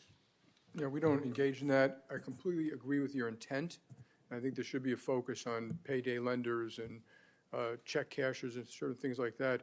And we'd love to help you design it so it accomplishes the intent without any bad consequences. There are some people who make very small loans who it may stop them from doing that and actually push people into payday lending. Ms. Fraser, please. Senator, thank you for the question. We applaud the intent of what you're trying to do. I think as large banks, we're very mindful of our responsibilities in protecting our customers from abuses. experience has shown that caps diminish access to credit, can do in the systems, and the Federal Reserve has a study to show that. So I think similar to my colleagues, we believe there are other ways to achieve the intent, but we'd be supportive of following up with you on how. Mr. O'Hanley. Senator, we don't engage in consumer lending, but we do support what you're trying to achieve there. Thank you, sir. Mr. Vince. Senator, we're also not in the consumer business, but we support the intent. Thank you. Mr. Sullivan. We have a very, very small business in the consumer area, but we support the intent. Thank you. I support it, Senator. For normal, what I consider normal economic times, I actually came to this country and borrowed at 24%. So not quite your 36. I found that particularly heinous, but turned out okay. But no, I think anybody who's forced to borrow 36%, that's sort of unforgivable. I was living in the United States when I was borrowing at 24%. In fact, I recall we had to repeal the Rhode Island legislation because it was 21%. So, again, I hope to work with you on this because I think it's very important, and I don't think it'll cause the disruptions which you might anticipate. I think it can be done, and I think the other thing it should be done, and I know many of you are doing it, is to go out aggressively and start getting people banked. One of the reasons that they find themselves borrowing money from unscrupulous characters is because they have not been fully introduced to the banking system, understand that it's relatively easy and it's much more appropriate than some of these other arrangements. But thank you all, and we'll continue to work, and any advice I'd appreciate. Thank you. Thanks, Senator Reid. Senator Rounds of South Dakota is recognized. Thank you, Mr. Chairman, and I appreciate the plug for our bill together. We do things occasionally on a bipartisan basis, even in the Banking Committee. But we also have an opportunity once in a while to disagree, and sometimes that means that we get to have you folks participate in that disagreement process. Today, you're going to hear us talk a lot about consumers, as they are the latest victim of heavy-handed Washington bureaucrats. In the last few months alone, financial regulators have put forth or finalized regulations and guidance that represent the biggest rewrite of banking regulation since the passage of Dodd-Frank. We've seen regulations on bank capital, long-term debt, resolution planning, the Community Reinvestment Act, and climate risk management, just to name a few. However, we know that none of these regulations exist in a vacuum. Vice Chair Barr said himself that the Basel III endgame proposal is, and I quote, projected to raise capital for large banks. This may result in higher funding costs. But this is only half the story. End of quote. I want you to help tell the other half of the story. Now, I was just going to ask this of one of you, but since our chairman has kind of set the example of asking folks to raise their hands, and I'm going to apologize in advance because I think folks hate to be put in that position, I think it's critical that you get to tell the other half of that story. None of you raised your hands when you said that it would be that it was a case of where you couldn't meet the capital requirements. The issue is what damage it does to the economy when you're expected to raise that and the folks who need that capital. So here's my questions, and I'm going to ask you to raise your hands. I apologize for that. But if you agree with these assessments, would you please raise your hands? Do you believe in its current form, could these regulations negatively impact first-time home buyers? Do you believe in its current form, could these regulations negatively impact those saving for retirement? Do you believe that these regulations could negatively impact our farmers and our ranchers? And do you believe that these regulations could negatively impact small business owners? See, this is the rest of the story. Sometimes we think that we're just beating up on the big banks, but the bottom line is it hits the American consumer where it hurts. This is at a time that when they try to go after the big guys, it's the American consumer that will suffer. You can already see the signs of consumers struggling as they are utilizing the buy now, pay later approach to products and making late payments on credit cards. This is because Americans are paying more per month just to get by since President Biden took office. Bidenomics has led to a family of four in South Dakota needing to pay over $900 more in month just to get by for normal living expenses. I'm going to say this again, regulation does not exist in a vacuum, and the Federal Reserve must take this into account as they work towards finalizing their rulemaking. I won't embarrass you by asking you to raise your hands anymore. I apologize for that, but I think it's important that the American people see the rest of the story and who is really going to pay the bill for this overzealous approach, and without finding out the rest of the story about these types of regulations and who really gets stuck with it. In recent years, U.S. federal debt levels have climbed further, and annual interest on the debt is slated to reach over $1.4 trillion in the next decade, almost outnumbering all discretionary spending. I'm concerned about what risk rising indebtedness poses to the economy. According to recent estimates by your institutions, the Treasury will conservatively need to issue $20 trillion of debt in the coming decade.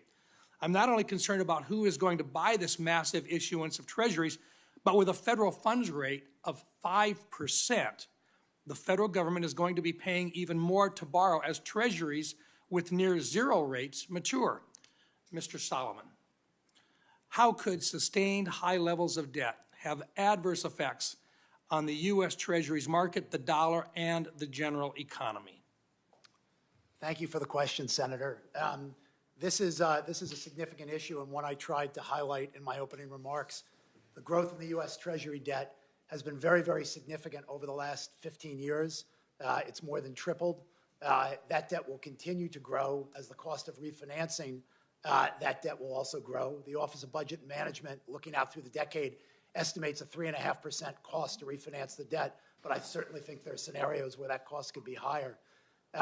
This cost obviously hampers our ability to invest in other things, as a nation that we need. There certainly is a lot of attention and focus on things that are needed to strengthen our economy, to strengthen our society, and the cost and that burden of the debt to future generations based on decisions we've made is something that we're going to have to get focused on. As the cost of debt goes up, it certainly can create volatility in our funding treasuries. It can create volatility in the treasury market. One of the things I'm also concerned about when I look at Basel III Endgame is one of the impacts is to a business called Prime. The business of Prime finances institutions' securities positions. So asset managers, investment managers, asset management platforms that regularly trade in the Treasury market provide liquidity to the Treasury market. And the cost of the financing that they have to finance those positions would go up with this proposal, and it could potentially, therefore, impact liquidity. And so that's another risk that I think we need to look at carefully. Thank you, Mr. Solomon. Thank you, Mr. Chairman. Senator Tester is recognized from Montana. Yeah, I want to thank the chairman and ranking member for holding this hearing. I want to thank the panelists for your testimony and for being here today.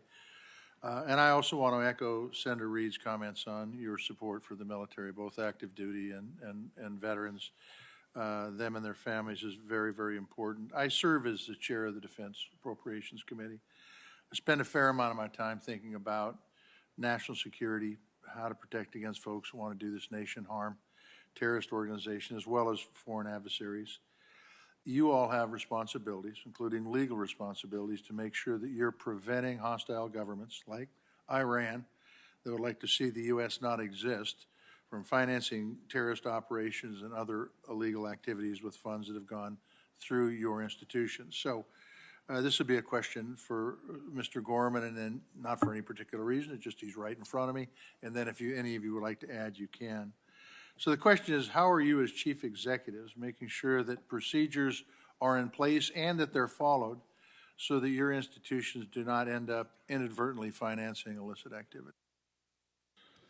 Senator, thank you for the question. Obviously, it's critical as a good player in this country to do our best to work with the government There are two things that I just point out. The first is what I call our cybersecurity efforts to understand incoming into the financial system. Several years ago when I started this job, I believe we were spending about $50 million on that activity. The number is closer to $1 billion now. We work very closely with all the intelligence agencies, ensuring that we have a proper cyber command to keep the financial system safe. And then secondly, as it relates to specific individuals, bad actors, governments, we have an enormous compliance effort focused on anti-money laundering to ensure that they don't get in by verifying the source of where their funds come from. Obviously, we deal with not as many clients as some of the institutions here, but we still have over 18 million individual clients and many, many tens of thousands of institutional clients. So it's an extraordinary effort with several hundred employees constantly working. Interestingly, I think the advances in AI will be a real strategic weapon in this regard. Very good. Anybody have anything different to add? All right, thank you. Along those same lines on anti-money laundering protections and national security safeguards, Mr. Gorman talked about cybersecurity. Mr. Solomon, would you like to add anything in regards to anti-money laundering protections that you have? I don't have anything to add that's materially different from what Mr. Gorman stated. An enormous focus. We file thousands of SARs in the course of our compliance department's financial crime team, working every day. But no difference in that focus and the intensity of that focus. Very good. Earlier this year, Mr. Scharf, Wells paid nearly $100 million in penalties to the Fed and OFAC for violating sanctions against Iran, Syria, Sudan. I think we can all agree that's not a good thing. But what is your bank doing to make sure that these sanction violations never happen again? Sure, Senator. Preventing bad actors from abusing our services is a top priority. We have extensive systems in place that we're constantly looking to make sure that they're as complete as they possibly be. We work in industry groups, we work with the government, and we work with the regulators to make sure that we're doing everything we possibly can to prevent that abuse. Thank you. This goes to the non-banking world. Some of you have talked about the fact that, and maybe all of you have talked about the fact that this will force, Basel will force money to go outside the traditional banking system into the unregulated banking system. Ms. Fraser, could you just talk about what kind of impact that you see that having from a, I don't know if you can project a percentage of money that you would see going into the non-banking system, but it would be interesting because I remember in 2008 that was the problem, one of the problems. Yes, Senator, we are worried about the migration of financial activities into the non-banking sector, particularly in a period where there is tremendous technological innovation, and making sure that we maintain the safeguards that we all invest billions of dollars in a year, be it anti-money laundering, be it fraud protection, be it cyber protection.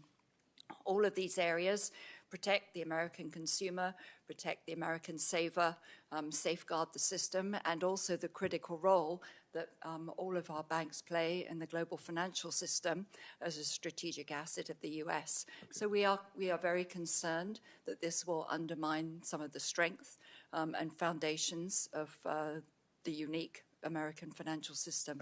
Thank you all. Thank you, Mr. Chairman. Thank you, Senator Tester. Senator Tillis of North Carolina. Thank you, Mr. Chairman. Thank you all for being here and for the preparation. I'm actually very pleased. I thought it was going to be the annual flogging of the GSIBs, but people were asking very serious questions. I'm glad to hear it. I've got a few serious questions for you all. Number one, I want to start by saying that thank goodness you're not the head of a Thank goodness you're not the head of an organization that's had an expose on a culture of sexual harassment and workplace hostility, because I guess if you were, every person up here would be asking for your resignation, including me. But we've got a top financial regulator that gets a pass. I don't expect you to respond to that, but it's true. That same financial regulator has implemented an SEC cyber reporting rule that now we have evidence that the ransomware companies are exploiting, right? Okay, this is a mandatory cyber reporting requirement that now a ransomware company has gone on record as reporting. I don't even want y'all to respond to that, but we've got, detailed questions, we're going to ask you what impact this is. A 4-day reporting requirement, a national security waiver that you have to reapply for every 30 days, and it has to be approved by the Attorney General. These people are out of control. We've got to try and repeal this one. I'm actually putting forth my first CRA to try and do that next week. Hopefully, the SEC can see that the bad guys are exploiting a rule, creating a burden for our financial services industry, and not producing a good result. That's all on that. I want to go back to the operational risk question. And I think that Senator Rounds did a good job of saying this Basel III endgame is bad. It's not very well thought out, and hopefully it's going to look very differently before it gets promulgated. But who would like to speak for this group around the impact on operational risk just one more time and how we think that they've missed it in terms of the benefit? Mr. Gorman, if you could do it in 30 seconds, I would appreciate it. It makes no sense. I mean, that's the bottom line. I've been at this for a long time. I served on the New York Fed board for years. I've seen a lot of rules. Some of them make sense, and it's a question of how far you turn the dial. This doesn't make sense. You shouldn't punish institutions for creating fee-based businesses. Is there any evidence that that work has been done to really understand the fully burdened cost and the impact of this rule on the industry? And more importantly, people like my dad who would get 90-day notes to fund his construction job that I used to work on. Is there anything out there that I've missed in terms of the regulators actually doing an exhaustive study of the impact and the downstream implications? Are you aware of anything that I have just simply not read? I'm not aware. Okay, thank you. Mr. Solomon, would you go back to I think you mentioned SFT, Security Financial Transactions. Can you go back and talk a little bit about why people in the pension business should be worried about the promulgation of this rule in about 30 seconds? Sure. Securities financing transactions are transactions where institutions like ours borrow stock securities from pensions. We pay them cash. They can then invest that cash and earn returns. The capital in Basel III attributed to those transactions goes up by 8 times, would make the transactions uneconomical for businesses like us, so we would exit that business. That would then prevent the pensions from having that ability to increase their returns through that activity. So anybody who is sitting on top of any sort of pension management should understand that if we implement it in its current form, their returns, at least in this segment, are likely to go down. They are an end user that would be impacted. Yeah. Okay. Let's talk more about I want to talk, I actually have to get something off my chest because I've heard more, I'm kind of doing that, y'all may have noticed, but I understand that you are gaming CCAR, that somehow that you can game stress testing. That's what I'm hearing from regulators. I'm hearing from my colleagues on the other side of the aisle. Give me an idea of how you game the system. I actually thought that this is a regimen that's provided by a supervisor or an examiner, and you've got to execute it, and then they have to measure it. Is that how it works? Any of you here want to share with me how you game the system? I used to work at Price Waterhouse. We didn't have a practice on gaming CCAR or stress testing at the time. Have y'all cracked that code?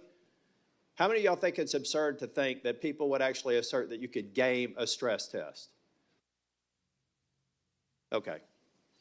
How many of you think that you're spending more time and money on trying to satisfy stress test requirements at the expense of looking at real risks that are unique to your banking activities? I'll take this one. Okay, Jamie. The CCAR test is 200,000 pages long. Most of us do 10, 20, 30, 40, 50 tests a week. We're quite worried about risk. It's one test. It's to the nth degree. It's a big black box.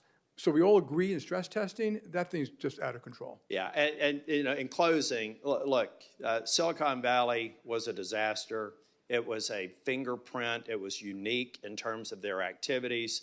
It was a failure of supervision, in my opinion. And one thing I hope that we have over the next year is a hearing on everybody who was in the loop, who failed to protect the investors and the depositors at Silicon Valley. Thank you, Mr. Chair. Thank you, Senator Schultz. Senator Menendez of New Jersey is recognized. Thank you, Mr. Chairman. For over a decade, the CFPB has stood up for everyday Americans and fought back against abusive and unlawful practices by large businesses, including some of the banks in this room. Mr. Dimon, how much money has JPMorgan Chase returned to customers in the form of redresses and payments at the direction of CFPB? I don't know the number. Let me help you. $360 million. Mr. Moynihan, same question. I don't know the number specifically. 819 million. Ms. Fraser? I don't know the number either, Senator. 1 billion. Mr. Scharf? I don't know the number, Senator. Well, it's over 2 billion. So from just the four of you, that's over 4 billion. It's amazing you don't know the number because they're not small in nature. Over $4 billion returned to hardworking consumers in the past dozen years. And yet, this critical agency is under constant attack by my Republican colleagues. The lawsuit before the Supreme Court is threatening its very existence.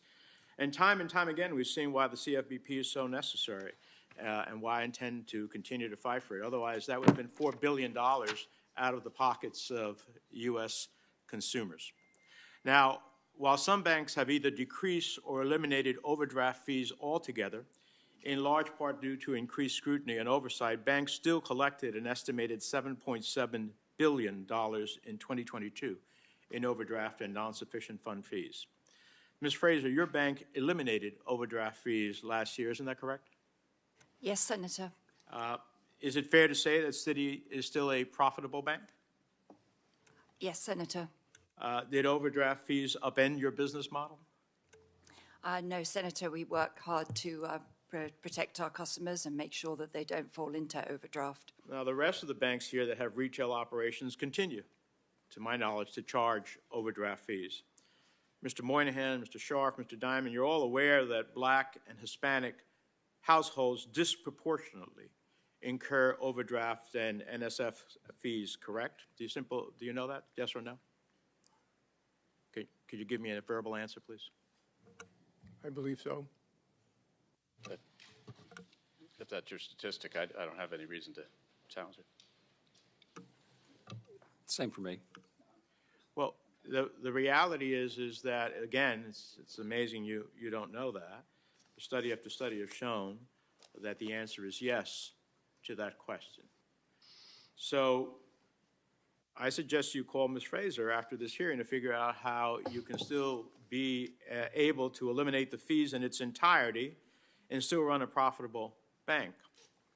Charging the fees is a choice, one that disproportionately harms Black and brown communities, and it's something that you could do that would change the course of events for a significant part of the consumer base. The lawsuit currently before the Supreme Court over the CFPB's funding structure has the potential to upend every rule, guidance, and order the CFPB has ever issued, tossing over a decade of consumer protection law out of the window. That's not just harmful for consumers, I think it's dangerous to the financial system. The CFPB doesn't just issue regulations, they also provide safe harbor provisions like the qualified mortgage rule, which protects mortgage lenders from certain lawsuits.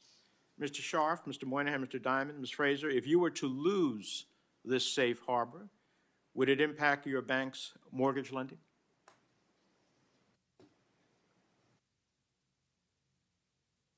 I don't think it would make a difference. We did mortgage lending before this, we do it afterwards. I think it completely depends on the actual detail in the ruling. Same, I'd like to know the specifics to draw a conclusion. Same as my colleagues, I'd need to understand the specifics more. Well, I'm saying if it would just if you would lose it, not if it's limited or if you would lose it totally, it seems to me pretty remarkable, based on previous testimony of how important the safe harbor provisions would be to banks' mortgage lending abilities, that you would suggest that it would have no effect whatsoever. We're already in the midst of an affordable housing crisis, and eliminating the CFPB and such a rule would have a disastrous impact on the mortgage market and make it harder for families to buy a home. Finally, the number of physical bank branches in the U.S. have been trending downward for some time. This has left more and more residents in so-called banking deserts, facing difficulties in carrying out basic financial tasks such as paying bills and depositing checks. A Philadelphia Reserve report found that bank closures during the pandemic resulted in the number of banking deserts in the 3rd district states of New Jersey, Pennsylvania, and Delaware rising from 48 to 63. Now, I understand part of this is mobile and online banking, but there are many who do not have the abilities to do that. What are some ways that we can ensure communities continue to have access to basic banking services? Two things, Senator. I think if you look at the people who have big branch systems, we maintain approximately 30% of our branches. Mr. Scharf said earlier, it was the same for us in LMI neighborhoods. But importantly, one of the things that's gone on, and you mentioned, is we're up to 97% of our LMI customers use digital banking, which then is more convenient, more safe, and reaches them where they are. And so we manage that carefully to make sure we cover every market and make the calculations. You can see that in the published statistics. But if you look at what we do as a group of institutions, we maintain that presence, but we've driven the digital, and we've driven the types of accounts that are more appreciated. And that's why we're bringing 2 million people into the banking system that were unbanked a few years ago. It's largely these larger banks that have driven that. Well, I'd close by simply saying I would commend to all of you that you look at how your practices affect particularly minority communities, including on this issue. You have a disproportionate effect, and there's something you can do about the largest growing parts of the American society that would be beneficial to you and beneficial to them. Thank you, Mr. Chairman. Thanks, Senator Menendez. Senator Kennedy of Louisiana is recognized. That's really good. Unlike some, I do not think you are crooks. In fact, you're all American companies, and I'm proud of you. And I thank you for supporting the most sophisticated and powerful economy in all of human history and the jobs you create for Americans in doing it. Mr. Dimon, since the last time the federal government raised your bank's capital requirements in Dodd-Frank and otherwise, have you had a depositor run on your bank? We have not. Have you failed a stress test? We have never failed a stress test, no. Have you ever reached a point where your liabilities were greater than your assets? Absolutely not. Well, unfortunately, we've had 3 banks this year that did go broke. Mm-hmm. They're mid-sized banks. You know them: Signature, Silicon Valley, First Republic. We've held hearings. In my judgment, they went broke because their management did really stupid stuff.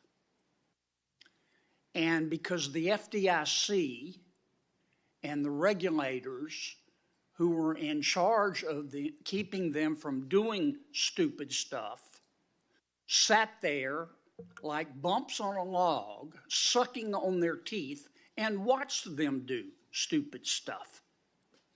And in many cases, had to turn to you to clean up the mess. Now, in fairness to the FDIC, it may have been that the people in charge of watching those banks at the FDIC were too busy urinating off the top of a hotel or abusing young women who went to work for the FDIC. The FDIC chairman told us recently, yes, he knew about it, it happened, but he wasn't the chairman yet and didn't have the authority to stop it. Mr. Dimon, don't you find it ironic? The FDIC is now turning to you and saying, you know our track record, which is blemished at the FDIC. Your bank isn't broken, but we're going to tell you how to fix it. Do you find that ironic? They're going to tell you how to fix it based on standards put together by bureaucrats in Basel, Switzerland, not by the United States Congress. Mm-hmm. Do you find it ironic that they're telling you this and proposing this? Isn't that kind of like being given gun safety advice by Alec Baldwin? Mm-hmm. Should I answer the question? So the major risk of those banks was hiding in plain sight, which is interest rate exposure. That was known to most people who actually could read a balance sheet and read their financial statements, and that's true. I also think the FDIC said they didn't know. They were busy doing whatever else they were doing at the at their Gomorrah of carnal abuse over there. I also do think you're making a good point that some of these rules were put in place, and some folks have mentioned here, are pushing business outside of the banking system. And to point out exactly what that is, it's almost 80% of the mortgage business today. It's half of the leveraged lending business today. And it's a bunch of other things which people don't actually see about the plumbing of the system. And I do think it's adding risks about transparency. And a very important thing about the impact. Let me stop you, Mr. Dimon, because I'm going to run out of time. How is this even legal under West Virginia v. EPA? You have bank regulators without clear direction from Congress who are borrowing standards from other regulators in Basel, Switzerland, imposing them on you without clear directive from Congress. It clearly falls under the major questions doctrine. Why doesn't this violate West Virginia versus EPA? You don't have to know a law book from an LL Bean catalog to see that. Why doesn't it violate the law? Anybody.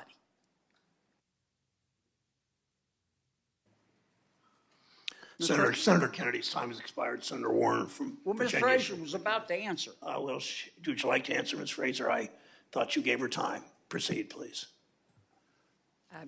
I think we very much appreciate your points of view, Senator, on this topic, and I think many of us would concur. While violations of law, we hope, are things that we will debate as a last resort. We would be prepared to do so because it's important that there's clarity in the law and that we abide by it. Thank you, Mr. Senator Warner. Thank you, Mr. Chairman. I do find it's kind of an interesting presentation, the yin and yang of whether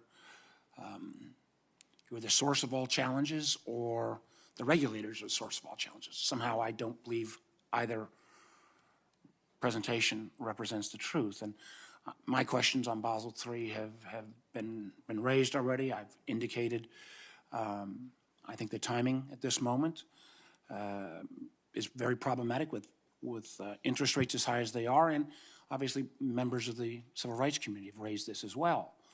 But before anybody smiles too much, I can also tell you that I get extraordinarily frustrated that any time there is any proposed new regulation or rule, the normal industry reaction is, oh my God, the sky is falling. And the same response is always, you do this, it's going to limit access to capital on Main Street. And I actually do think Senator Menendez's presentation, particularly on CFPB in terms of dollars returned, was pretty good. But I want to actually go to an issue that I've raised with many of you in the past, which is I do believe before we add new regulatory tools about the safety and soundness of our system, one of the things we actually ought to use better is some of our existing tools. At the very beginning, when the Fed was stood up, the most important liquidity tool was the discount window and use of that tool. And yet we saw with the banks that failed this year, particularly in terms of SVB and Signature, they didn't even have procedures in place to know how to utilize that tool. So I think I'll start with Mr. Moynihan on this one. But I know there was guidance given out this past July to say everybody ought to get their act together. And candidly, I don't have a lot of sympathy because of the concern that many of you and other colleagues have raised that, oh my gosh, if I go to the discount window, that's going to raise a stigma with the market. Well, you can't complain about new regulations if you aren't using existing tools. So beyond the guidance that was given, why shouldn't we have, maybe on some kind of random basis, a mandatory use of the discount window so that we could start erasing that stigma to make sure that every bank, from large to small, know how to use it? Because at least in terms of liquidity, this would be the most powerful tool of all. Mr. Moynihan.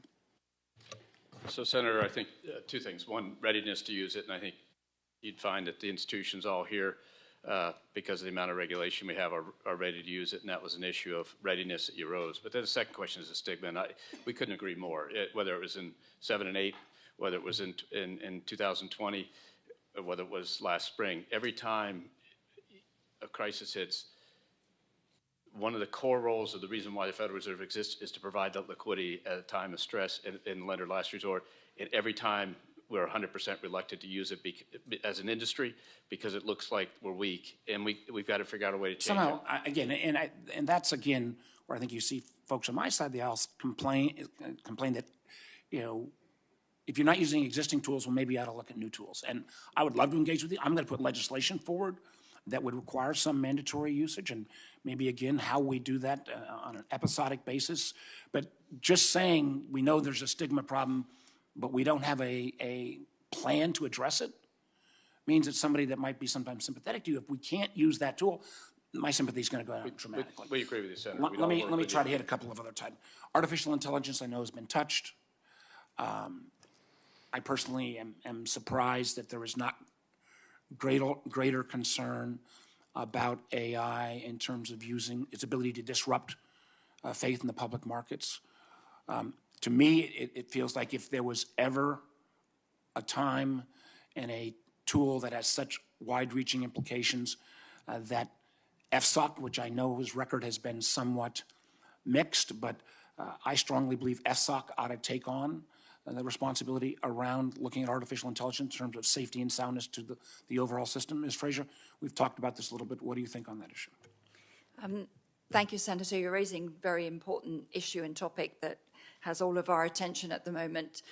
When we look at artificial intelligence, it's both an opportunity and a threat. On balance, we all hope it will be an opportunity to improve the strength of the financial system and of human beings, but the threats are also quite considerable.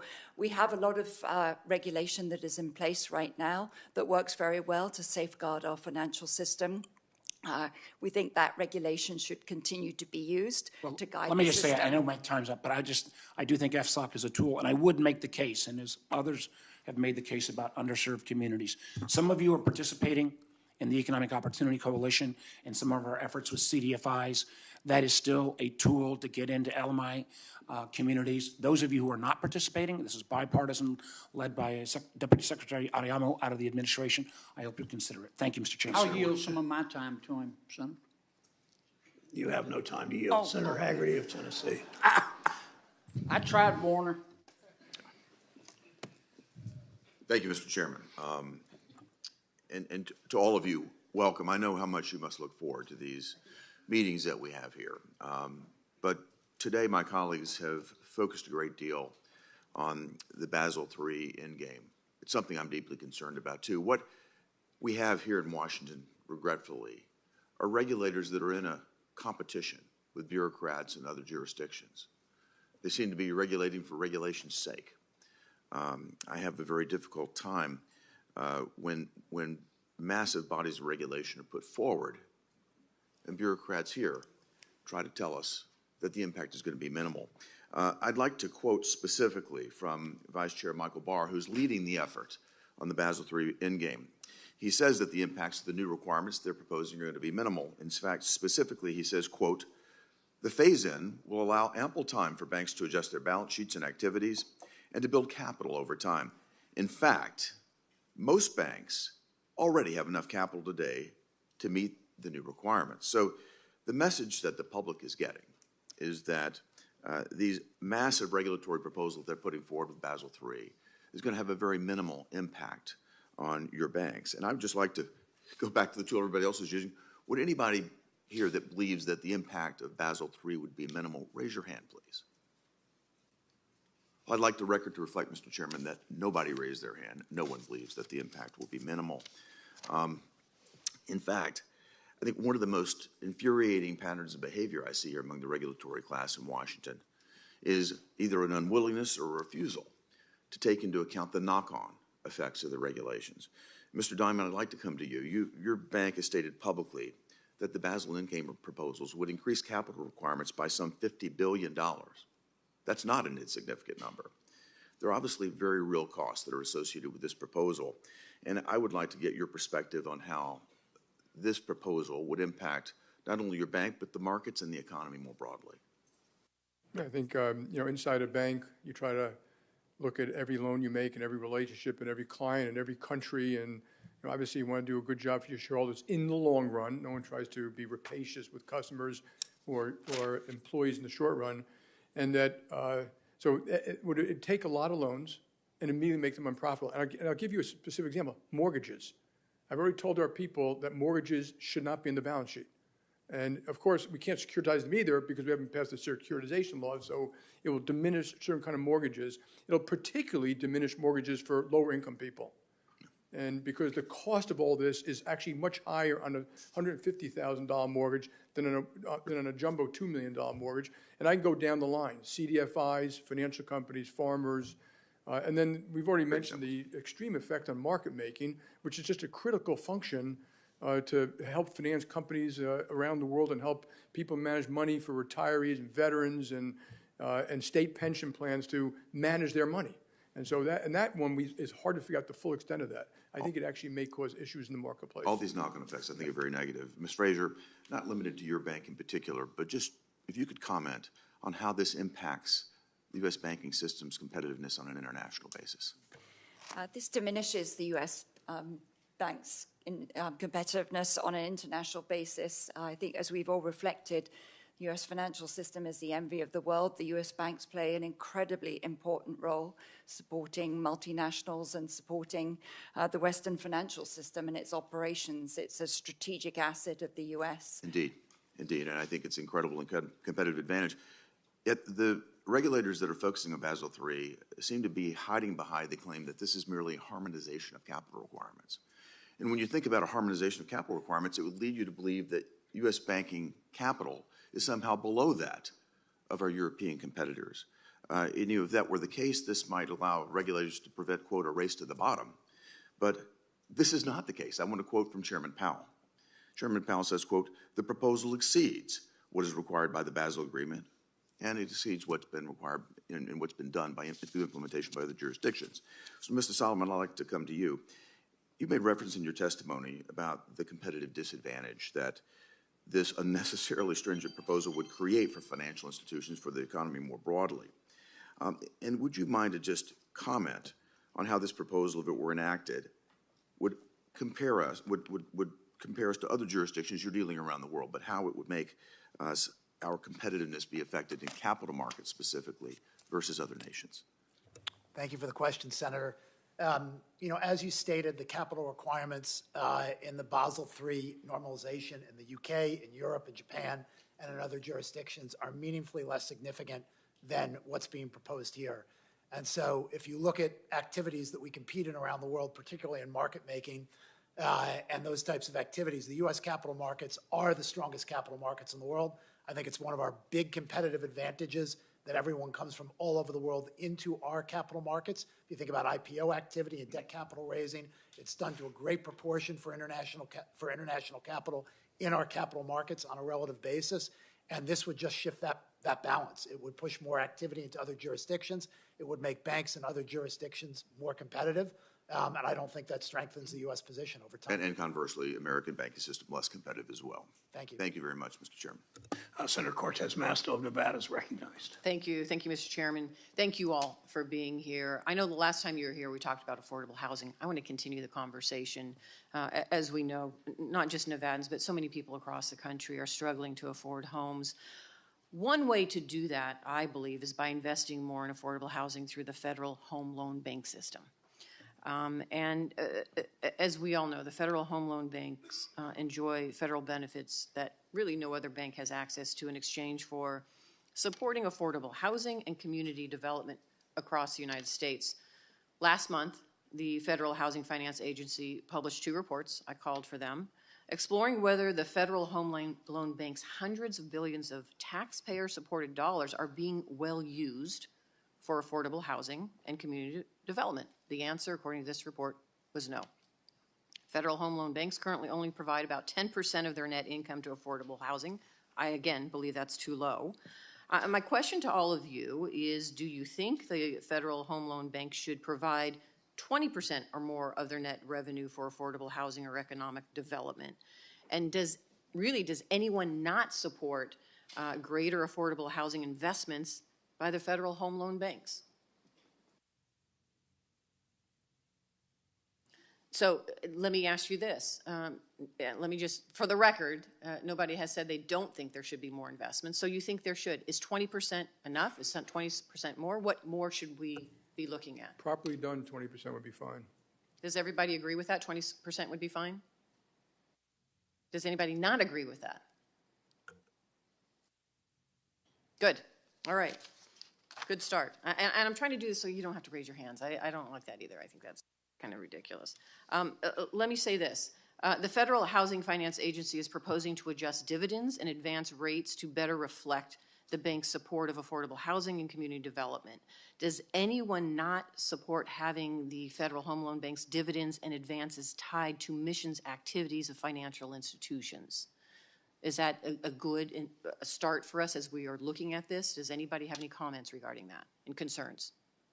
So it is a good start from what I see the nods of all of your heads. Great. Next question. FHFA has recommended that 10% of all institutions' assets be held in housing assets. 96% of credit unions would meet that test, but likely not some of our biggest banks. Under the proposed new policy, would any of your institutions invest more in housing to retain access to Federal Home Loan Bank funding? Questions, thoughts? Ever thought about it? Still need to think about it?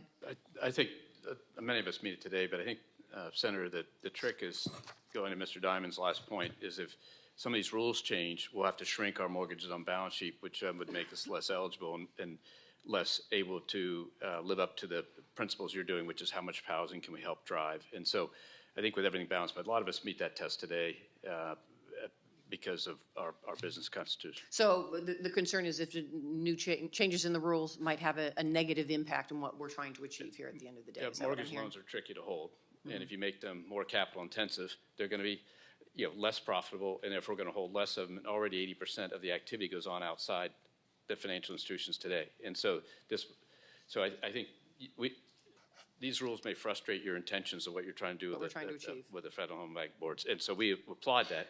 We think more affordable housing, but you might be frustrated on the other side. So I think that's the kind of thing we worry about. Helpful. Thank you. I want to jump to one other item around affordable housing. Currently in Southern Nevada in Clark County, which is the most populated part of our state, Clark County is looking at new ways, innovative ways to build more affordable housing. One of those is really looking at land trusts, federal land trusts.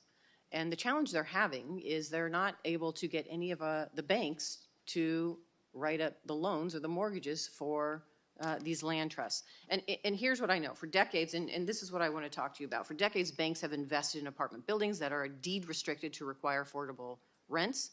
But in Clark County, so far, not a single bank has been willing to meet Clark County to discuss providing mortgages for deed-restricted standalone homes on federal land. That's the key here, is the federal land. I've worked hard to make sure more federal land is available for housing. It's frustrating to see that, unfortunately, the banks refuse to offer mortgages to new homes on federal land. The Clark County Land Trust has been looking for mortgages for 240 permanently affordable homes since August. Clark County has 2.3 million people. It's the top 30 largest metro area in the country. The county has a AA+ credit rating. So I guess my question is, what are we missing here from all of you that we need to be aware of why we can't get a bank to come work with us on these land trusts? I would love to get a team working the detail of that, because I don't understand why that would be true unless there are legal things about collateral ownership or something. Thank you. Thank you, Mr. Dimon. I appreciate it. I know my time is up. Thanks, Senator Vance Wiles recognized.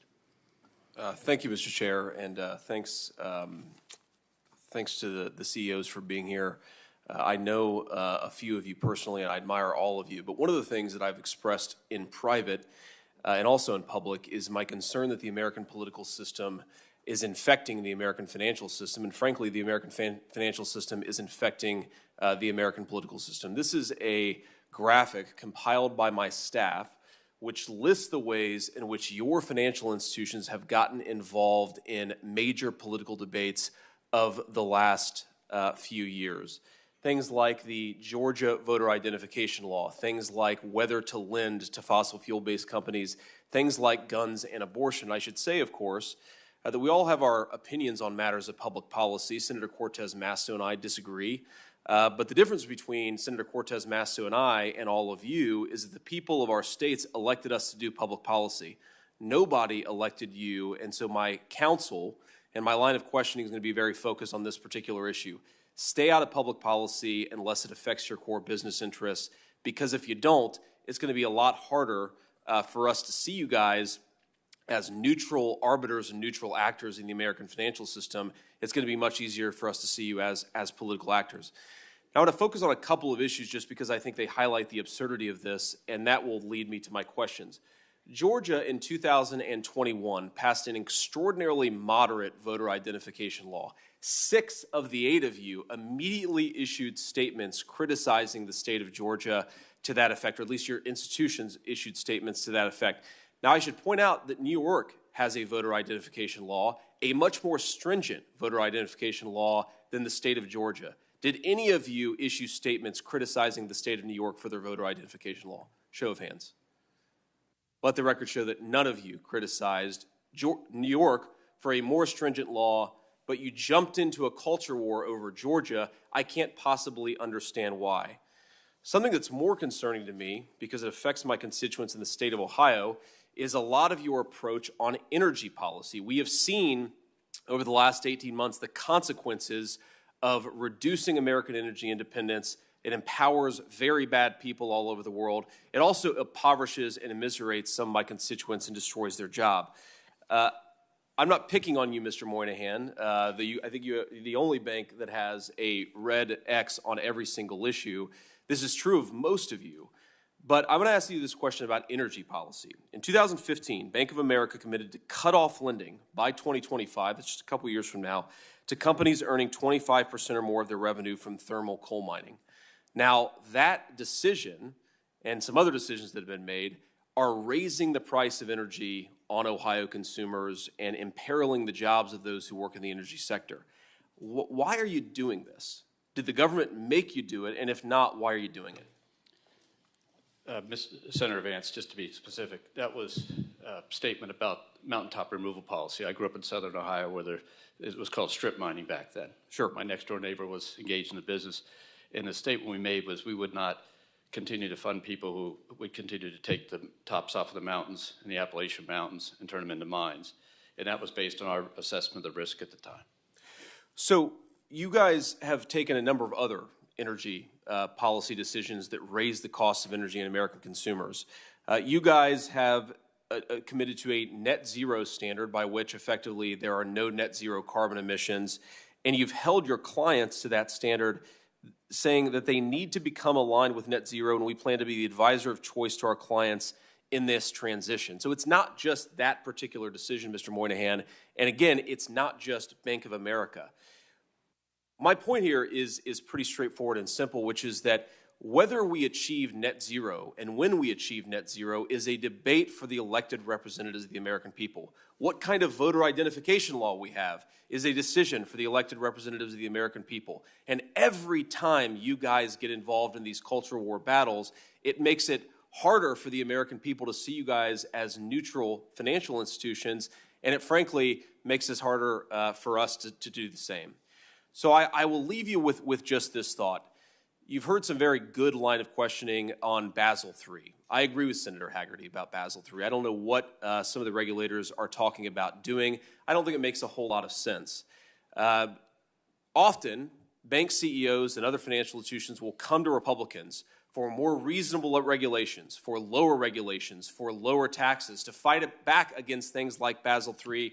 I guess my point is, if you guys are going to use the financial power that you've accumulated to go to war against the values of our voters, impoverish our constituents who rely on cheap energy, and destroy the jobs of people who work in the energy sector, why should we listen to you when you come and ask us for a tax break or for reasonable regulations? I'm one Republican who wants to have a good relationship with you, but the more you guys insult yourself into these fights, the less good that relationship will be. Thank you all for being here. Thanks, Senator Vance. Senator Van Hollen of Maryland is recognized. Thank you, Mr. Chairman, and thank all of you for being here today. As many of you know, I'm a big fan of CDFIs and MDIs as vehicles for getting capital into lower income areas to small businesses in places like Baltimore. Baltimore really needs that ecosystem of CDFIs and MDIs. And as interest rates go up, of course, the cost of borrowing goes up for everybody, but often it's these entities that are hardest hit. I know all of you are involved in one way or another with CDFIs and MDIs. I know Mr. Moynihan and Mr. Scharf, your banks, your institutions have a significant presence in Baltimore. Could you just speak briefly to what your commitment is going forward and whether the higher interest rate environment is negatively impacting your determination to provide support for CDFIs and MDIs? Senator, I'll start. You know, I would say our commitment to working with CDFIs goes through all the cycles and is not going to be impacted by the rate environment that we see. We share your perspective that the CDFIs perform a service and reach a series of individuals in these markets that banks wouldn't normally be able to access. You know, whether it's the investments that we make directly in them. We've talked about what we've done with our PPP money, where a lot of it was given through CDFIs specifically because they have the ability to access, again, customers that aren't comfortable doing business with banks. And so, you know, those partnerships and those commitments will continue. Thank you. Senator, we have $2 billion invested in CDFI country, and that has increased from about $1.5 billion 5-6 years ago up to $2 billion. And they're very interesting in the way they can help us, including most recently, a lot of us participates in a veterans loan fund where the CDFIs can work with veterans to start businesses. And that's not unique to Bank of America. Many of us participate in. We think they can reach parts of the economy with counseling and other things that are critical to the start of a small business. Not that we don't do a good job. We have $40 billion in small business loans outstanding. And they grew 10% year over year. It's not that we all don't do a good job in that. It's just that they reach it. So our commitments, it's been there for many, many, many years, probably since they started. I just don't remember the history, and will remain solid through any interest rate environment. Well, no, I appreciate that, and you know, I've worked with the chairman and Senator Warner and others. I chair the appropriations subcommittee that funds the Small Business Administration and the Treasury when it comes to CDFIs. So I look forward to really pushing hard on this as a vehicle going forward. We've had many conversations over the years about late fees. Obviously, late fees and overdraft fees have a disproportionate impact on people living paycheck to paycheck. Aaron Klein over at Brookings estimated that if the United States had adopted a real-time payment system in 2007, when the Bank of England did, American consumers, and especially the folks at the lower income end, would have saved $100 billion. And so I've been very focused on pushing the Fed to adopt the Fed Now program. We have the clearinghouse system out there as well. I do just want to get a brief sense of where we are on this. As I understand, Mr. Vince, Mr. Scharf, and Mr. Dimon, your institutions have enrolled in Fed Now. Am I right about that? Any qualifications? That's correct, Senator. I'm right. Okay. And I know, Ms. Fraser, you and I had a conversation about this just a few days ago. I understand you're working through some technical issues. Is that correct? Yes, we will be joining the system. All right. And Mr. Moynihan, if you could give us an update on where you are, American Express. So Bank of America. Sorry. American Express isn't here. If you want to come next time, Bank of America. Fine with us. We are in the process of doing the technical work, as Jane said, and so it's just a matter of time. It's a matter of when, not if, and it's just going through the systems planning right. now. All right. The more that you can do to push and get all your, coordinate this system, the better. My last question doesn't relate to banking specifically, but it does to an issue that the chairman and I have worked on over years with respect to trying to close a tax loophole on carried interest. I know that you're not all directly involved, but you're all involved in the finance system. You understand the workings of this. Mr. Dimon, if I could just ask you, do you agree that we should close the carried interest loophole once and for all. Yes, I always have. I've been public about it. I know. I appreciate that. I would hope that we could we would do that because it's just egregious that it's gone on for so long. Thank you, Mr. Chairman. Thank you, Senator Ron Hall. Senator Britt of Alabama is recognized. Thank you, Mr. Chairman. It's a pleasure to be with all of you today. Thank you so much for carving out time for this. Over the last year, we have seen a host of incredibly complex and market-altering rules come out of nearly every financial federal agency. Interestingly, 5 of our top financial regulators sat before this very committee last month and unanimously told me that they believe the U.S. banking system to be strong, while at the same time they argued for proposals that could fundamentally weaken it without providing any adequate answer to the question, why? You've seen actions, and we've seen them here from the Federal Reserve, the FDIC, the OOC, the CFPB, the SEC, many of which seem to go far beyond the bounds of their authority.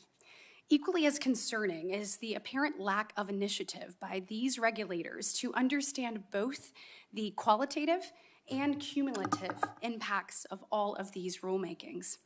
For example, focusing on Basel III proposal. In this committee, just a few weeks ago, Vice Chair Barr said the rule will have a, quote, minimal impact on lending that banks do, end quote. Now, I'd like to say, Mr. Scharf, I heard you earlier when I was watching say that you have the most rural branches of all the banks represented here. And my question is, can you briefly respond to that?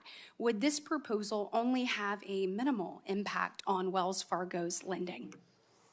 Well, Senator, we are going to be commenting to the Federal Reserve. We do think there are a series of asset classes, when you look at the increases in capital that are proposed, would affect both the availability of credit and the pricing of credit in the marketplace. And additionally, as we've seen in other asset classes, when regulation like this has taken hold, you can see substantial migration outside of the regulated banking system. Absolutely. Thank you. At the end of the day, the GSIBs play a vital role in the U.S. economy, and I don't want to diminish that. However, I do want to focus on downstream. So impacts on, let's say, Alabama, smaller financial institutions, small businesses across the country, those in manufacturing and energy sectors, individuals seeking maybe a short-term liquidity to help pay their bills. I think the list of these potentially impacted goes on and on and on. And on this point, your banks have said that by raising capital requirements by nearly 20%, the proposal would ultimately limit access to capital across the board and undermine economic growth. Mr. Moynihan, can you briefly explain this trickle-down effect? And our banks, if your banks are squeezed by the requirements of this rule, what does this ultimately mean for maybe small business owners seeking a loan, a first-time home buyer, or a small financial institution in, let's say, Alabama? Thank you, Senator. As Mr. Scharf said, and we talked about a lot today, if you have the same capital requirements increased by 20% to do the exact same activities you did yesterday, you have to get a higher return, and that higher return will be borne by the customer base, or you'll have to leave the business. And either one of those is not good for the customer base, and it applies across the board. In fact, the idea that this doesn't trickle down through the banking system overall, we provide services to a lot of those smaller banks. Those costs of the services will go up to them. And so it has much more an impact than people think. Right, and just quickly, I know I'm running out of time. I'd love an answer from all of you. Would it be an inaccurate statement for regulators to assume that under this threshold, those under the $100 billion asset mark, they have said, they won't feel the impacts of this? So my question for you is, will those institutions and people and things that I just mentioned under the $100 billion mark that are, quote, not affected by this, will they feel the impacts of Basel III? Just if we can yes or no down the line. Mr. Scharf, we'll start with you. Ultimately, yes. Absolutely. We provide them a lot of services. Yes, the trickle-down effect is real. Yes, it's an integrated system. Yes, Senator, that's likely. Yes, I agree. Yes. And last but not least, if this rule is implemented as written, do we risk putting the United States banking sector at a global competitive disadvantage? Mrs. Fraser, do you mind answering that? Yes, we will. We already have an unlevel playing field with the European banks. The American banks play an incredibly important role globally in the financial system and ultimately affect the competitiveness of American companies. This is important. Thank you, Senator Warren of Massachusetts is recognized. Thank you, Mr. Chairman. So today, I'm going to talk about how criminals are using our financial system to move money to finance terrorists, drug traffickers, and sanctioned countries like Russia and Iran and North Korea. Our witnesses are the CEOs of the largest banks in the United States, and they deal with this issue every single day. Mr. Moynihan, you are the CEO of Bank of America, so let me ask you, if a terrorist group that wanted to attack the United States tried to move money through Bank of America accounts, do you have systems in place to identify that activity, to report it to law enforcement, and to shut it down? Yes, we do, Senator. Okay, Mr. Dimon, you are the CEO of JPMorgan. What about you? If a terrorist group tried to move money through JPMorgan accounts, do you have systems in place to catch it, to report it, and to shut it down?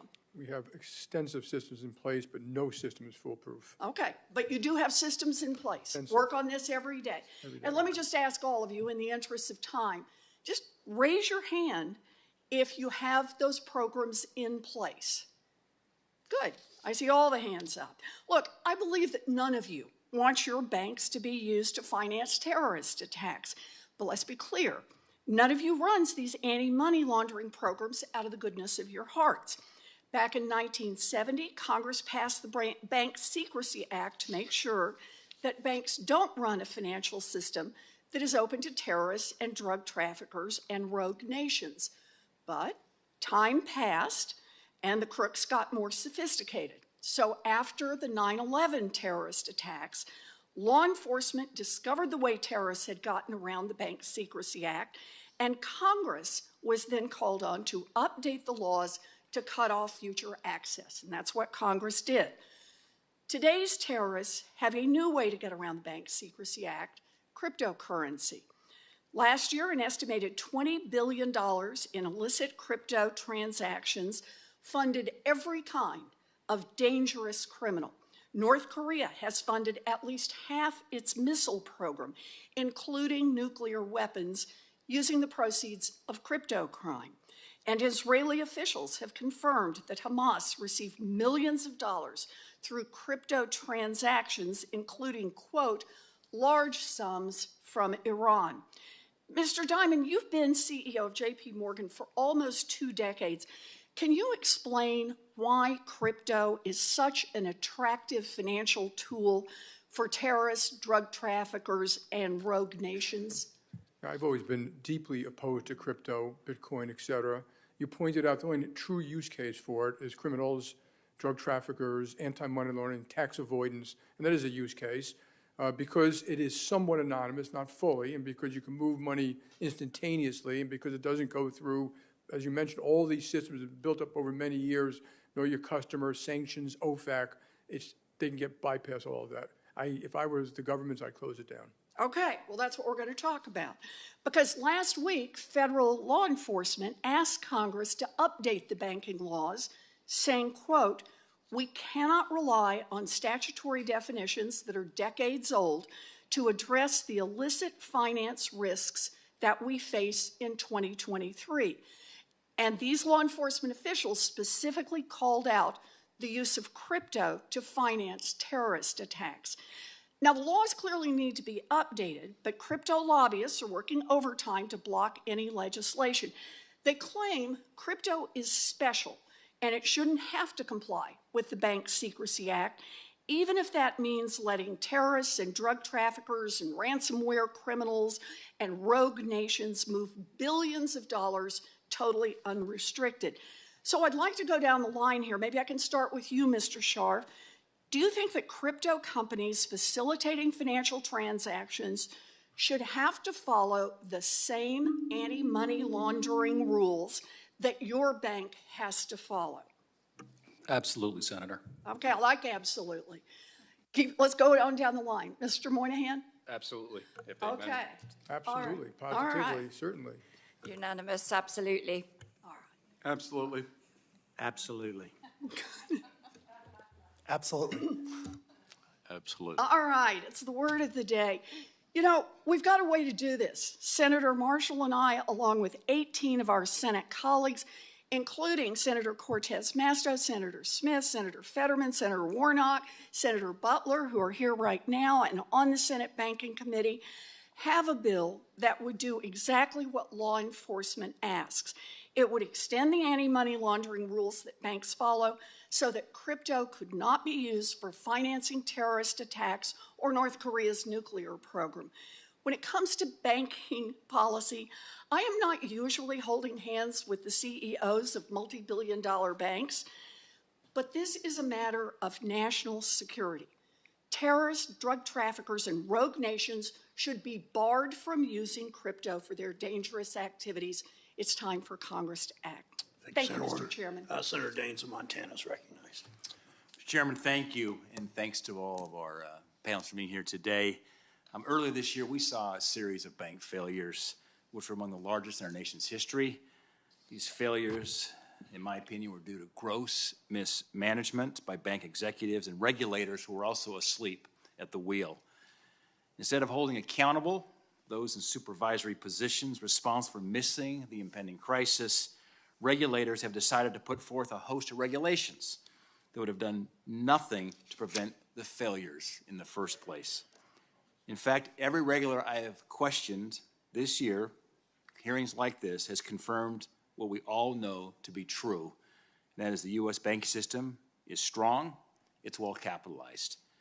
The proposals put forth by Vice Chair Barr and other regulators will limit economic growth, reduce lending to small businesses, and for those who are able to obtain financing, they're going to see increased costs.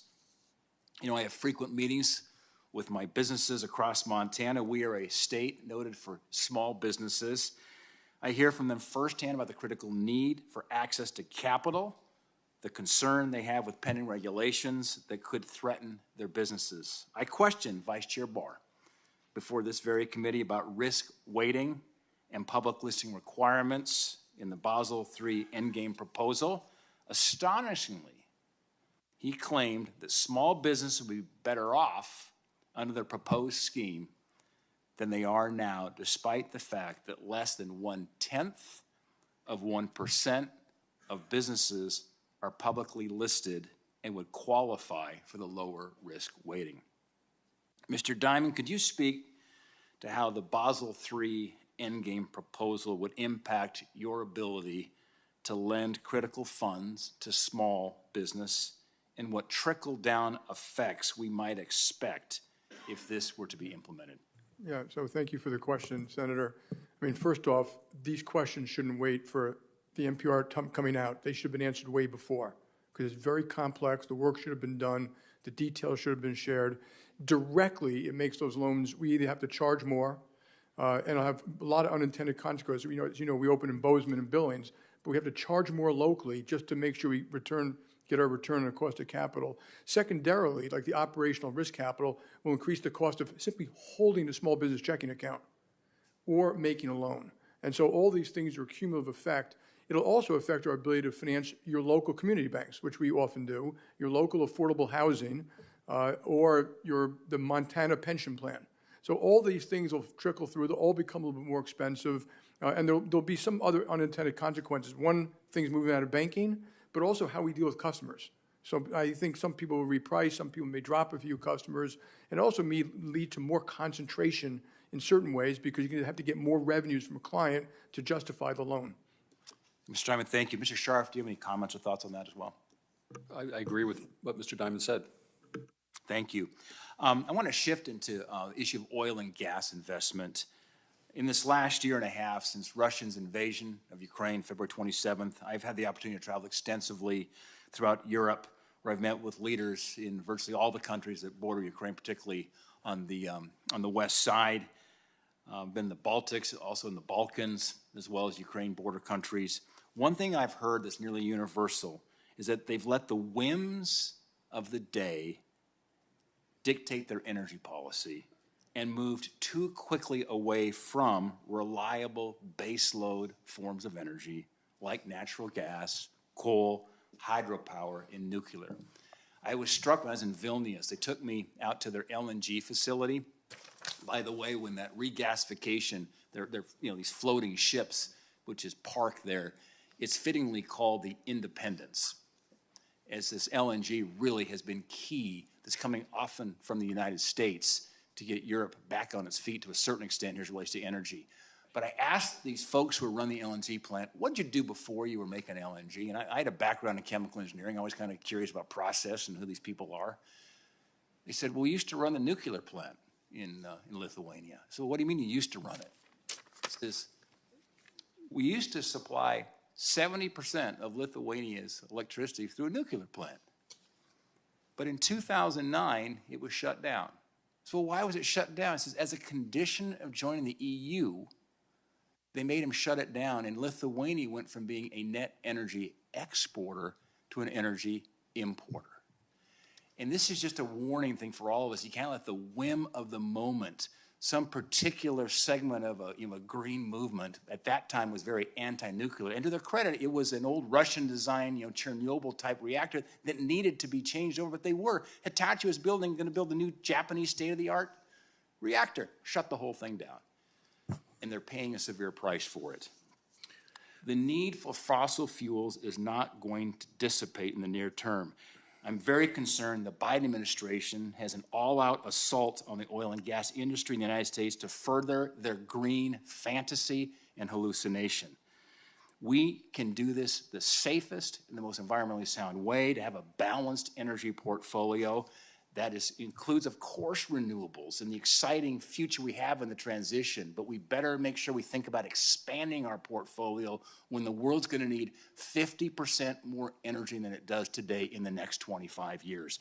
Mr. Dimon, can you discuss the importance? Very briefly, 30 seconds if you can, Mr. Dimon. Mr. Dimon, here's my question. Can you discuss the importance of having some common sense as it relates to capital requirements, lending, and so forth in the oil and gas industry? We have to finance a transition. You need secure, safe, affordable oil and gas to do that. The oil companies are doing a great job reducing CO2.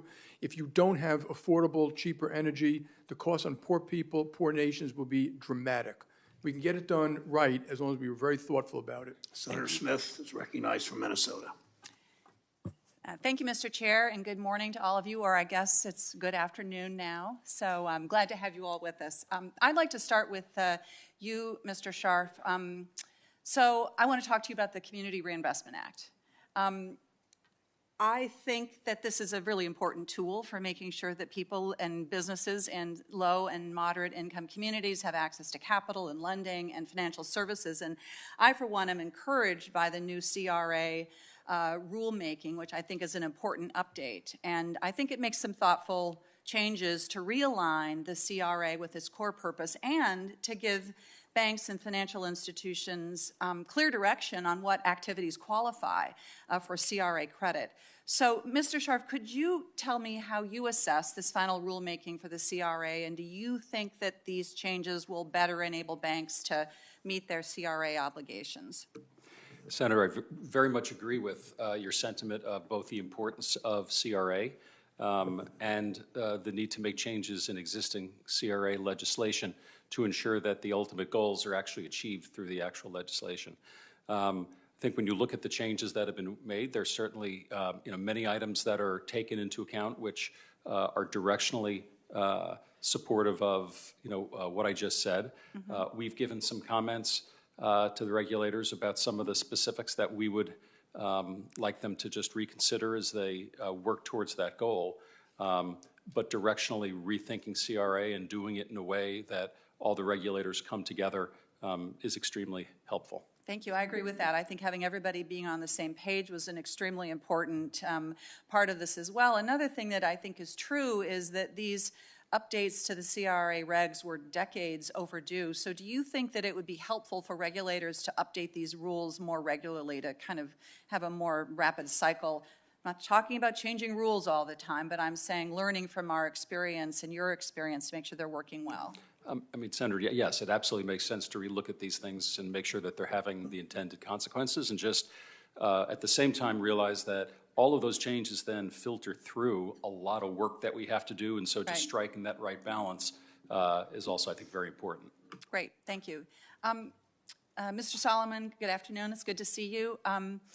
Many of us are giving thought to how AI, artificial intelligence, is being deployed and how we should be setting guardrails for its use, and understanding that AI has been in use for many years. I think it's true that generative AI has gotten a lot of attention over this last year, and both for its capacity and also for the limitations that have been on full view. Earlier this year, Mr. Chair, the Bing AI chatbot urged a New York Times reporter to leave his wife.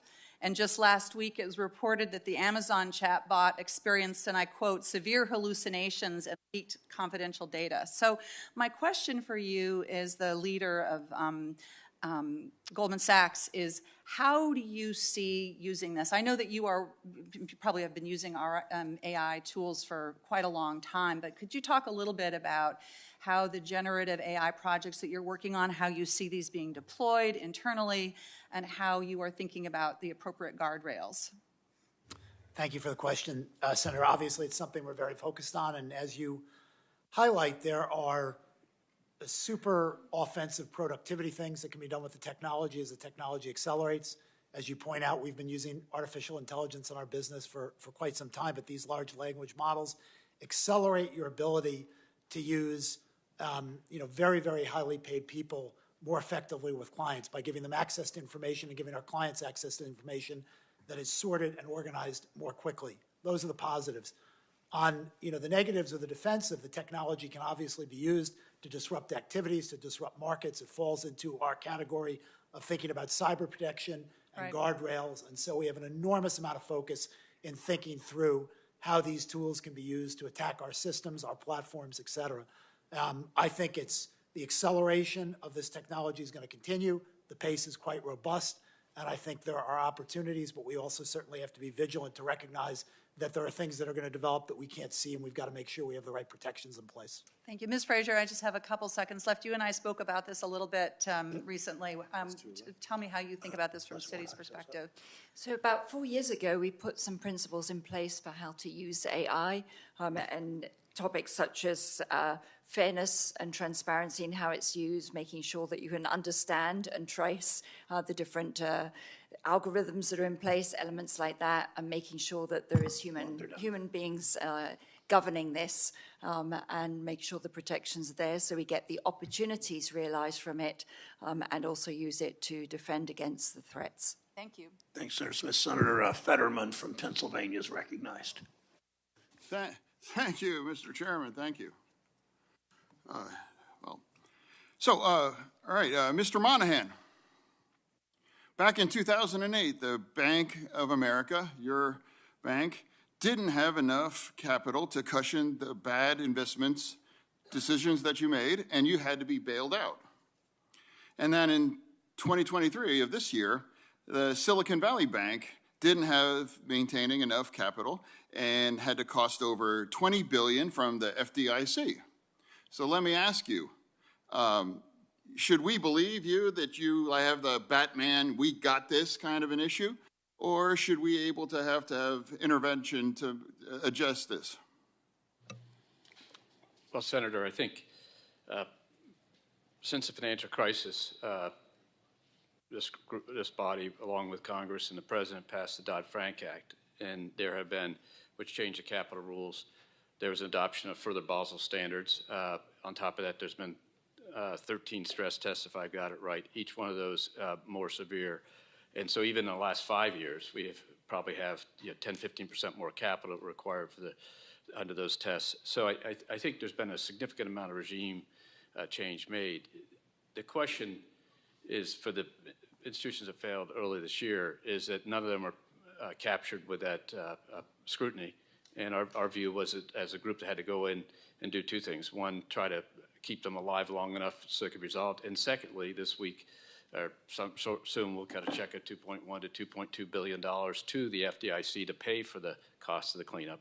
And our company, along with all of us, our view is that these capital rules aren't really going to address that. And there have been many capital rules applied to these institutions and the 30 stress test banks, which do apply to that. And that's why you saw us to be a source of strength earlier this year. Oh, yeah, well, if you felt that, we all supported those kind of changes after the crash, and then how come we have what happened at the Silicon Valley Bank now some 15 years later, and if there wasn't the kind of intervention, they would have called another kind of a crash. So have we got it right yet? Should we have to make any more changes? How are you okay with this idea that a relatively small bank, especially compared to the size of all of you in front of us today, could cause a crash system-wide unless that the president had to quickly intervene and make sure that we address this? Any changes? Anything else? Or that it's okay to worry that a small bank could actually imperil our entire financial system? I think 4,000 banks have failed over the course of time. That's what the FDIC was created to help. And they've been resolved as a But have any of them almost crashed their entire economy or the financial system? In 07, 08, the system was outside the system in addition to that. So many of the people up here were not bank holding companies at that time. And that was the invention of the broader purview of the banking regulatory net, the invention of the FSOC we've talked about, the invention of stress testing, the invention of all these things and Basel rules to move to a advanced methodology using models and other things to measure risk as opposed to standardized methodologies, which is what we're going back to now. All that was made to change the system. Silicon Valley didn't threaten the U.S. economy. It could have been resolved, and it was resolved. Well, why did the president, act so swiftly if there wasn't such a concern? That's amazing that you can get, on the phone and act so quickly for that kind of money. Like, if there really wasn't such a significant risk. I mean, I wasn't read about the other 4,000 banks that crashed that, required the president to react in such a swift manner. You'd have to ask the people. We didn't think that all that could have been resolved differently. Many of us that got involved with the First Republic transaction, the deposits we put in. But you're going to ask the other people why they did what they did. Like, it's not us. Okay, so, but again, so no changes are necessary, despite now that we seem to have this enduring kind of a risk that bad behavior or bad investments could actually crash, our whole financial systems. There were specific things that happened in Silicon Valley Bank that should be addressed by regulations.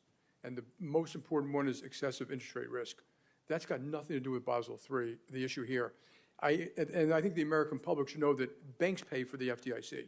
That's not government money. That is a mutual company, and I would love to take it over and take it off your hands and manage it ourselves. With all due respect, Mr. Dimon, I don't really think it really matters, who's paying for it, but the fact that anyone has to pay because of these choices are necessary. Now, my chairman, could I have, and actually Mr. Dimon was next in my question. Quickly. Outstanding. All right, so Mr. Dimon, you claim that the capital requirement and that will increase costs and reduce lending. Chase done $5.7 billion in share buybacks and $9 billion in dividends so far this year. So wouldn't it be easier just to kind of hold on to a lot of that money and lend it out? Or why would you want to give it away to the shareholders and other things like that, or buying back your own stock? It is the shareholders' money. And we do all the proper lending we can and should do. It will reduce the profitability to a bank of doing the business, and I don't think you should be asking people to do stuff that's unprofitable for their shareholders. That's more like a charity. There's tons of that. Happy to talk about that in more detail. Thank you, Senator Fetterman. And the committee will take under advisement Mr. Dimon's proposal to take over the FDIC. Yeah, I would love to, if there was more time, because I would love to have you explain why we should support, Democrats should have support Nikki Haley for president, but I don't have the time. Thank you, Mr. Fetterman. And while I like your ideas on SSI, Mr. Dimon, I need to think more about FDIC. Senator Warnock from Georgia is recognized. Thank you so very much, Mr. Chair. Before I get to the question that I set out to ask, I have to respond to the senator from Ohio, not the chair, who apparently takes great umbrage to the words or the letters sent by the leaders of these institutions responding to the voter suppression bill that was passed in Georgia. I know a little something about voter suppression in Georgia. Today is, in fact, the one-year anniversary of my election in Georgia. But my election should not give people the false impression that there's no voter suppression in Georgia. It should not give us any misunderstanding about how bad a law SB 202 actually is. In fact, I had to sue the state of Georgia because at the beginning of my runoff a year ago, they decided that folks wouldn't be able to vote the first Saturday of the runoff, claiming that this was the clear letter of the law. You couldn't vote a couple of days after a holiday, that holiday being Thanksgiving, and a day that used to honor the anniversary of Confederate General Robert E. Lee. And so I had to sue them and then appeal again and again just so Georgia voters could vote. So I think that people in your position do have a corporate responsibility, and I hope you will certainly feel the freedom to lean in the places and the spaces where it's necessary. And in that vein, I want to ask you about the Safer Banking Act, legislation recently considered by this committee on cannabis banking. Many of your banks have lobbied for this bill, and the American Bankers Association, of which you all are members, supports the bill as well. I'm going to ask you to raise your hand if you support the Safer Banking Act. None of you support the Safer Banking Act. I'm going to ask you a question. Raise your hand if you support the Safer Banking Act. Senator, we all support the intent of it. The problem is it doesn't fix the problem, and that's it. So don't take our non-essentials. Let me ask my next question. Please raise your hand if you believe passing the Safer Banking Act will reduce the racial wealth gap.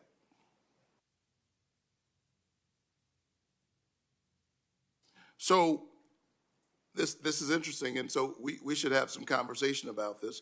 The American Bankers Association, of which all of you are a part, writes that this legislation will provide, quote, legal and regulatory clarity for banks, and it would help facilitate access to financial services. My question is legal and regulatory clarity for whom, and who are we making safer? Since the war on drugs began over 50 years ago, communities across America have been decimated. They've been hollowed out. Communities all across our country in the wake of the explosion of mass incarceration, making us the mass incarceration capital of the world. Missing bodies and abandoned buildings. The war on drugs has been a war on communities of color. I want to be clear that I am open to safer banking and more regulatory clarity around cannabis, but my fear is that if we pass this bill right now, then your banks and other powerful voices will be missing in action when it comes time to address the broader harms of the war on drugs. And so I support safer banking. You all seem reluctant to say whether you support it or not. I'm concerned about equity and whether we will get that in the process. So let me ask you this. Will each of you commit to ensuring your banks will uphold the standards that would, standards in the Community Reinvestment Act, that is, which we'll soon have another opportunity to address. Will you support standards to increase equity as we move forward perhaps on safer banking. Mr. Scharf? Yes, Senator. Mr. Moynihan? Yes, sir. Mr. Dimon? Yeah, we support the intent, but I would have to see the actual words and the actual law. Would you support efforts to be intentional about supporting equity and addressing the awful impact of 40 years of the war on drugs, which in many ways has been a war on black and brown communities? Yes, but I would, before I agree to something, I like to see the actual detail down to the last word. Okay. Mr. Fraser. Ms. Fraser, I'm sorry. Yeah. I think, Senator, Mr. Dimon, absolutely support the intent. The details matter. We'd look at it and work with your office if we had concerns. Mr. O'Hanley. We support the intent. Mr. Vance. Similar to my colleagues, we would want to see the detail. Mr. Solomon. I would want to understand the detail more. We will continue to do things to support investment in underserved communities. Exactly Gorman. same. Thank you so very much. I think this is critical. There's nothing in history that suggests to me that if we leave behind these communities that are marginalized, as we make banking safer for powerful banks and people in positions who sit here and who sit there, there's nothing in history that suggests to me that we're going to go back and get those folks. And so I hope that I can continue to engage you and that as good corporate responsible citizens, you will take an active interest in this, recognizing that it's not only the right thing to do for the future of our economy, it's the smart thing to do. Thank you so much. Thank you, Senator Warnock, and thank you for setting the record straight on the Georgia election law. Thank you. Senator Lummis. Thank you, Mr. Chairman. Welcome. There's been a lot of talk today about Basel III. We know what it means for your banks. I'd like to explore for a little bit what it means for small community banks. Wyoming and other rural states rely on small community banks, and while the capital requirements apply to the systemically important banks, I would like to know if there are additional impacts on smaller community banks and their customers. So I'll address the question to Mr. Dimon and then ask anybody else who wants to take a swing at this to weigh in as well. Yeah, so thank you, Senator. I think the smaller community banks would say they're not directly affected by this, but since a lot of us up here bank those banks, we bank their retirement funds, we bank their cities, we bank other small businesses, we bank local schools, cities, states, hospitals. It will trickle down to higher costs to them in one way or the other. It also changes the competitive landscape. It may, in some ways, make it harder for them to compete with us, as opposed to less hard. Would anyone else like to take a swing at that one? Thank you. Americans interact with a financial institution through their banks, and they save, like, for kids' college education with mutual funds and protect their families with insurance. Can you explain why ultimately these changes will impact families planning for the future? So my question is, what are the impacts of Basel III on pensions, mutual funds, insurance companies, and other users of derivatives who hedge? Now, hedging in my industry, agriculture, is very important. So I'm interested in the implications for hedging and the other entities I mentioned. Perhaps Ms. Fraser, would you address this? Yes, hedging plays a very important role for protecting against risk and helping mitigate risk, particularly when we're in very volatile times at the moment. It's important for providing stability and income flows. And commodity hedging is a critical piece for any farmer in America. So the increase in capital associated with the Basel III rule will have an impact on the cost of that hedging and potentially even the provision of that hedging. And as you say, it permeates many different parts of our economy and society. It's not just for the most sophisticated players. I want anyone who's interested in responding to this question to take it. One of the things that my staff observed is that one of the most poorly thought out parts of Basel III is how public listings are used as a proxy for counterparty risk in derivatives, counterparty credit risk in derivatives. So it looks like this will harm, at a minimum, nearly 70 million households who invest in mutual funds. I'd like to know if you agree with my staff's concern and how we might address that. And this is for anyone who wishes to take it. Yes, sir. It's a very crude measure of risk and doesn't reflect the fact that some of the largest and most sophisticated companies in America are public. So it's just putting in one basket, saying that by definition, if you're not public, and if you look at the trends, in fact, fewer and fewer companies are public these days. That's a whole different kind of debate that we can get into some other time, but it's a terribly crude measure. Do you know why they chose to make public versus private companies different and treat them different in terms of using them as a proxy for counterparty credit risk in derivatives? Anyone? Well, we don't know either, so we're all in the dark. Okay, question. Why is it, and this again is for anyone who wishes to weigh in, why is it so important that the United States have a regulatory framework that allows our financial institutions to compete on the global stage? As we see the rise of China asserting the influence of the yuan all over the world, help me understand why we have to stay competitive.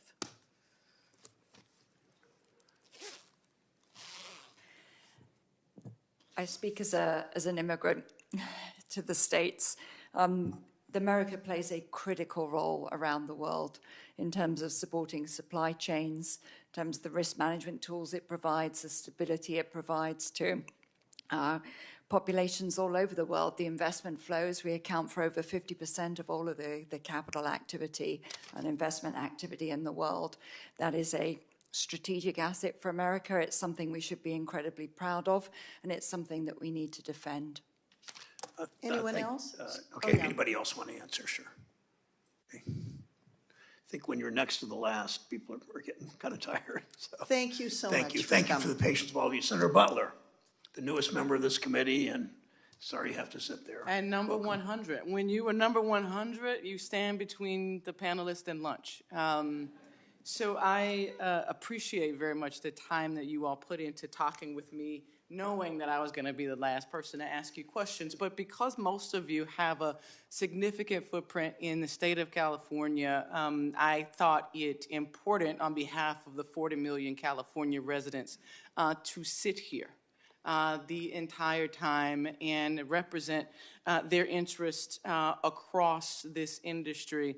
I'm glad our ranking member made his way back as the newest member of the Senate. I'm still getting to know my colleagues, and I wanted a ranking member to know that I do agree with him on a key point that he made in his opening remarks, and that is the majority of the American people who are watching this broadcast, particularly who are still watching, are not talking about nor have any interest in Basel III Endgame. They are talking about fairness and fees and affordability. And so that is where I want to land my two questions. I want to, and it's honestly not to pick on anyone, but really in the space and intention of moving things along. I want to pick up on Senator Smith's point around algorithms and algorithmic deployment. Ms. Fraser, you and I spoke about this.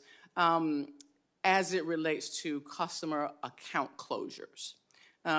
We talked specifically about the November 5th New York Times article in which Citi was specifically mentioned, a customer of yours who owned a bar and who was making bar-like deposits, end-of-day cash deposits in round amounts so that they could actually keep petty cash on hand to be able to make change at the bar, and found themselves the victim of an account closure due to what the algorithm determined was suspicious activity.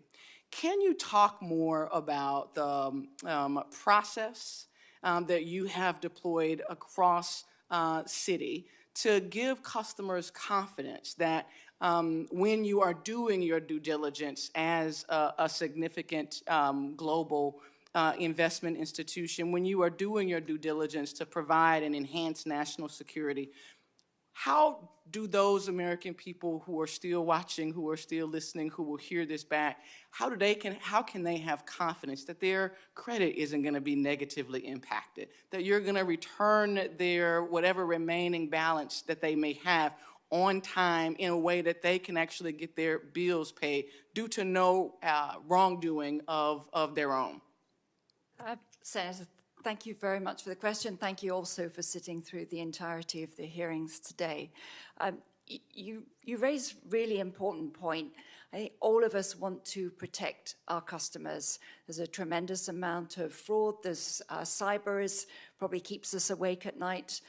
We want to do a good job for our customers. We want to look after them and enable them to live their lives and their financial lives securely. We have money laundering requirements that are very significant, in which we're not allowed to go and then tell the customer why it is we've closed their account.